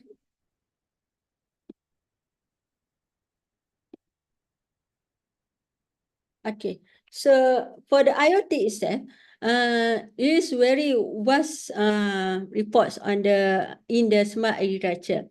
With that, just a few numbers of studies on initial developing of framework for smart irrigation using AIoT. So in this case, as proposed by these authors, okay, AIoT framework using machine learning algorithms to measure and predict crops that using supervised learning. So they have a data sets from the IoT system, whether soil moisture and humidity sensor, and then the data itself, it goes to the cloud storage to for the machine learning algorithm to measure and predict. Okay, and then from that, the model that for the model that suggests such a decision making to the farmers. So the farmers will get the notification and the mobile applications, and then user or farmer can make decision on the how they operate their farm agriculture.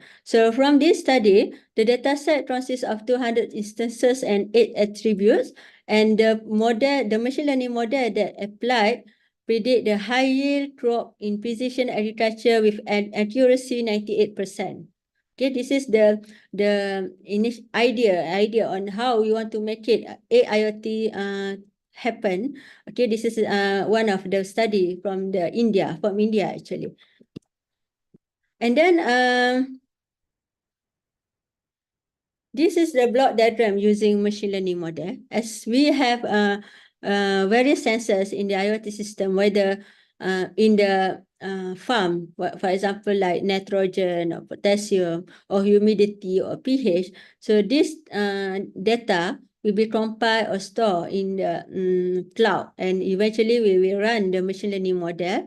Then from the model it will recommend crop for the irrigation. So firstly, the data that captured from the sensor through the network IP, the sensor network is linked with the gateway and the base station. So and then the classification, specification, and algorithm module are incorporated, and then we implement the machine learning algorithm to acquire the results from the server. Okay, after that, after the machine learning algorithm, the server has a train module for getting the specific crop or parameters for the irrigation.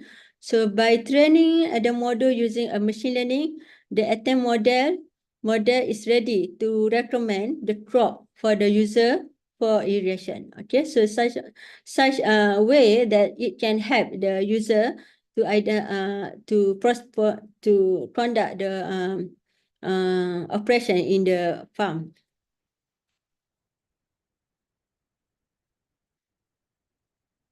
And then this is a model for crop recommended model set up.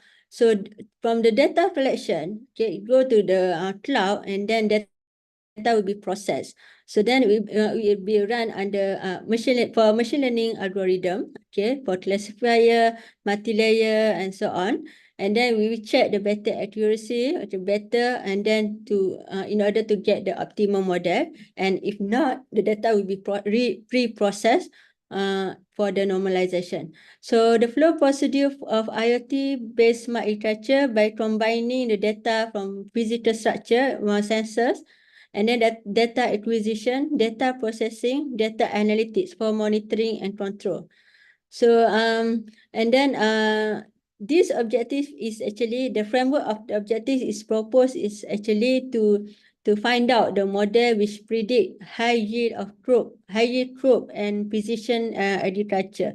So using supervised learning method, the optimum model will be attained using machine learning algorithm, and the machine learning algorithm will be selected for classifying multi-layer perceptron, rule-based classifier, and decision table classifier. And then the performance will be assessed by the selected classifier from the machine learning algorithm. And then from the comparison of the model, we can compare in terms of the maximum time taken to build the model of this framework for the smart irrigation. Okay, this is also from the published paper. This is just a brief overview on how we can extend into the AIoT system. Okay, talking about AIoT system, we also can extend the application of intelligent video surveillance system.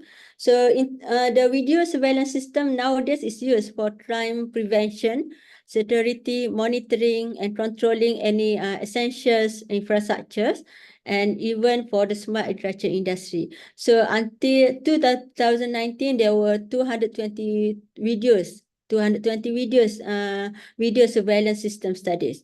So video surveillance system, it should have the architecture and analytics for the smart IVS. Okay, for architecture, they should have a network, cameras, audio sensors, servers, and cloud, and analytics to process the algorithm for good surveillance. Okay, for good image. So they have a object tracking, behavior analysis, classification, motion, and etc. So intelligent IVS consists of few stages, such as video processing, object detection, activity detection, recognition, and action classification. So by the combination of AI and IoT nowadays, we can make the internet video surveillance smarter and recognize object automatically. So it can operate without us human control and within the system, and then it can detect, analyze, and anticipate event or behaviors that trigger the warning. So among the current study on AI used for the surveillance analysis, such as CNN, autoencoders, and etc. So with this concept, we hope that in the future, maybe for my research interest actually, for now we are focusing on the combination of AI and IoT in order to make it AIoT happen in the current future. Okay, and then we also can consider on the smartphone for monitoring, as we know that smartphone offer main advantages on over other typical wireless sensor, considering because handphone is a lower cost of the equipment, and they have a built-in sensor such as the temperature. We have a GPS on a smartphone, so it is more cheaper and easier in terms of handling for monitoring. So considering the cost of software and central equipment is so, it is more might be relevant for IoT system in the future. Okay, so we have a lot of environmental sensors in the farm, such as the soil sensors and humidity sensors. Okay, so with smartphone, we can use the smartphone for monitoring, and then maybe the data from the smartphone, we can pass the data into the cloud for the data analytics and for the decision making. So we have the reported studies on the using smartphone for monitoring, but until to date, okay, based on my knowledge, there is no such reports on the smartphone AIoT using smartphones for monitoring. This is maybe because limitation on the smartphone, because sensors in the smartphone maybe not yet complete or uniform to use for such application. For example, like agriculture. So, and then the data collected from handphone, for mobile phone also maybe such in a low quality. So which is maybe not enough for the data analytics for the next stage. So, and then using the smartphone also, it can open for the data breach, okay, and privacy of our data, and leaking of the user's potential data. But nowadays, the current study using smartphone for monitoring, usually people studies on the image, computer vision, taking photograph of the parts of the leaves or plant to analyze the infection.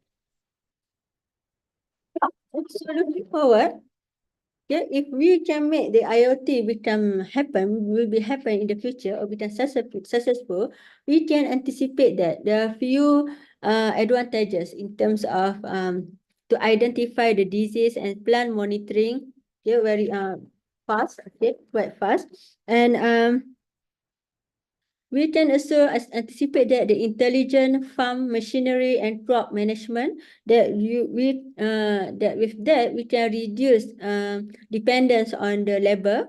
Okay, we will have a less number of workers in the farm, and then with efficient agriculture data analysis with AI, with the better system of AIoT, we can spot any disease, like for example on the plants, very easily. Okay, and so if there's happen on the plant in our farm, we can make decision earlier before it became worse. So when there's a lot of disease on our crop, maybe then somehow it will affect on the crop yield. So if we can solve the problem before things become worse, so it somehow can help us in reducing the cost, and then can help us to plan on the new crop. Okay, so and then maybe can help us in terms of what to plant, okay, in the agriculture, in the farm, based on the weather. Because we have a data prediction, we can predict on what kind of plant, when the plant need water. Okay, such as like it can relate on the smart irrigation. And then last but not least, with AIoT system, we can have a weather forecasting system, quality production. So as I said before, if we have AIoT, we can plan that when we want to have irrigation, or maybe the system itself can work by themselves. Okay, if they know that the soil is quite dry, then the water pump will be run automatically without our help. Okay, without human control. So that's what we can make AIoT happen in the future. And then this is the common study on identification of plant leaf disease using CNN. Okay, using CNN, we can detect on the disease leaf. Okay, so imagine if we have AIoT system, we can detect in their early stages. Okay, so with the crop imagery analysis, we can spot early detection, so we can take action before the illness becomes significant issue, or with impact. In fact, it will reduce our crop yield. So the ability of detect infections in their early stages, so it can take a lot of time and effort to discover disease using traditional approaches. So for example, like using manual examination using based by our trained workers. So human factors, if you use trained workers, somehow it will take time and effort. So but then if we have the automation, we can detect we can detect an early infection happen on the crop or the plant, okay, in the farm. Okay, but however, it's like such a dream, okay, to have AIoT in the future, in the near future. Even me myself still working on very hard on the AIoT system in the faculty. So we can anticipate that there are few challenges in order to make it happen. This is for example, like complexity, because we know that the integration of AI and IoT, it involves with a lot of complexity devices, and of course it involves with the money. So the issues of monetary budget, such as purchasing the tools, okay, the devices, and the training, the IoT system, so it will costly. And then the limited knowledge and awareness among us, okay, maybe because the IoT system is still new for the farmers, for the users. And then in terms of trust, might be some of farmers still not trust enough with the IR 4.0 technology, especially AIoT. So then farmers also they are mostly from not tech savvy, so they may depend on the experts that need the experts that have require such high salary, okay, to hire. So they will depend much on the experts and to understand and analyze the IoT system. So it gives such drawbacks on the farmers, okay, to hire the experts. Okay, maybe if there are less number of experts in the country, maybe if we involve with high salary to hire them, so it's quite challenging to hire experts and professionals with digital skills. And then last but not least is privacy and security. So as IoT system collect vast of data, it can transmit the vast amount of data, privacy concerns are becoming more significant. Okay, then it will open opportunities for data breach, okay, and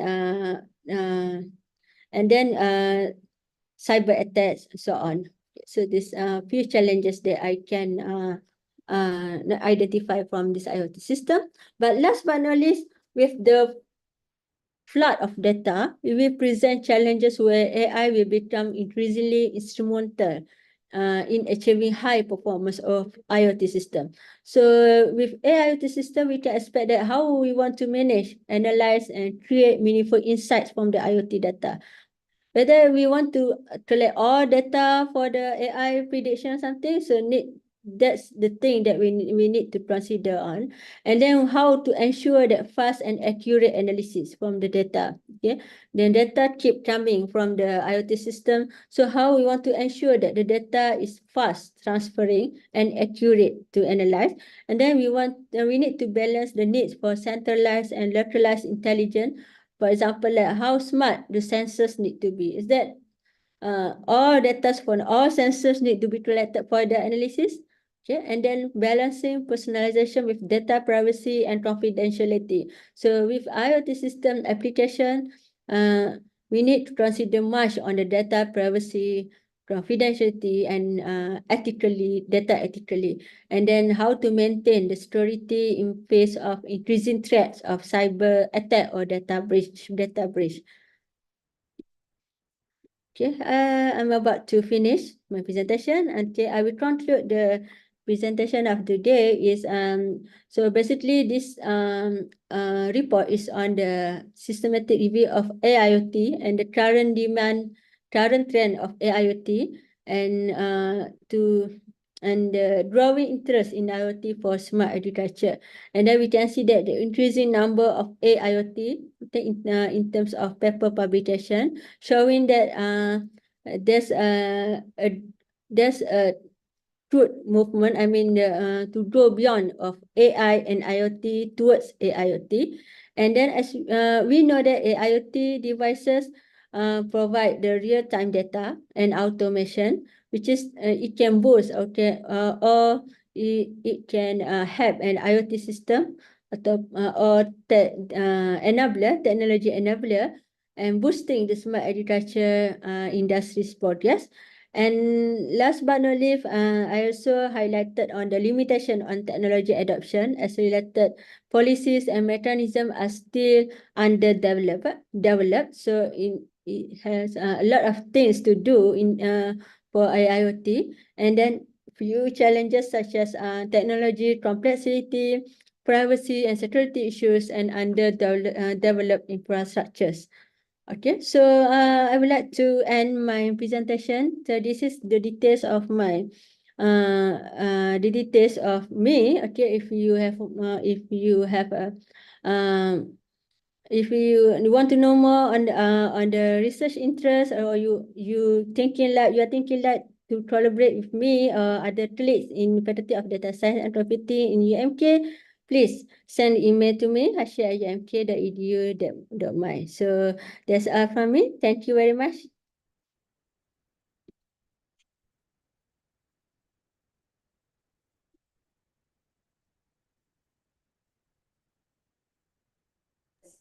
On how to detect the early diseases, both the plants and then precision agriculture.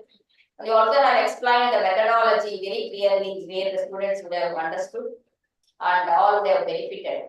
And I also at this juncture, I remind, like we have recollect, we have MOU with the UMP and Sri Padmavati Mahila Vishwavidyalaya. And as a part of MOU, today you are here and acting as a keynote speaker. And this is a great gesture, I feel. This is the outcome of our MOU between UMK Malaysia and Sri Padma University. And we also, your students would have, I think already they are there in the SPMVV for their internship. So the 5 students, they have reached the SPMVV campus as a part of a student mobility program. So it's a great activity that has been happening between the UMK Malaysia and SPMVV. Thank you very much for spending your valuable time and sparing your and displaying the knowledge with all the participants. Thank you, madam. We look forward your association with Sri Padmavati Mahila Vishwavidyalaya even in future. Okay, thank you very much for the invitation. Thank See you. you guys. Okay, bye. Thank you, Rishya. Yeah. I am Professor Jyoti, who contacted my. Can you hear? Not just that, madam. No, madam. Sir. Madam, I also thank Arifullah, so he is also there in online. So he has been very great support and then networking with foreign universities. Thank you, Arifullah, from University of Malaysia, Karnataka, for connecting the eminent speaker for today's international conference. I hope you can hear me, right, Arifullah?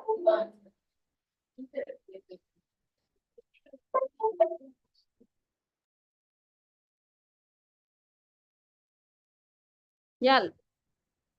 But I request Alok.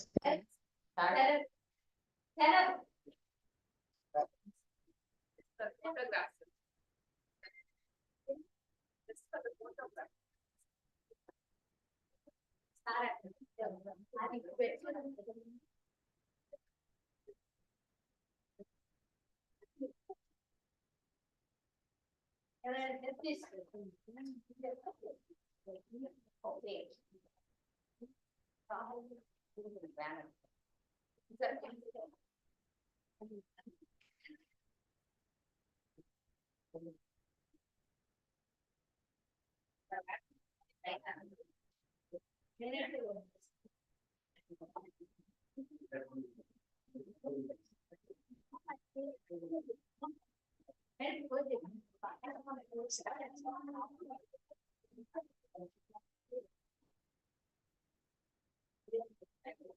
Oh, okay. All right.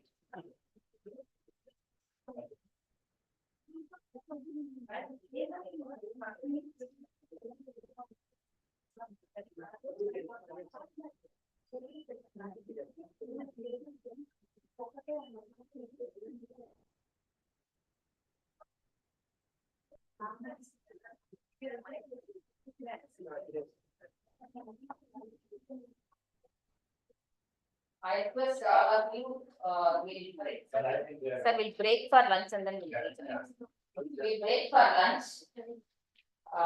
Immediately we'll join around 15.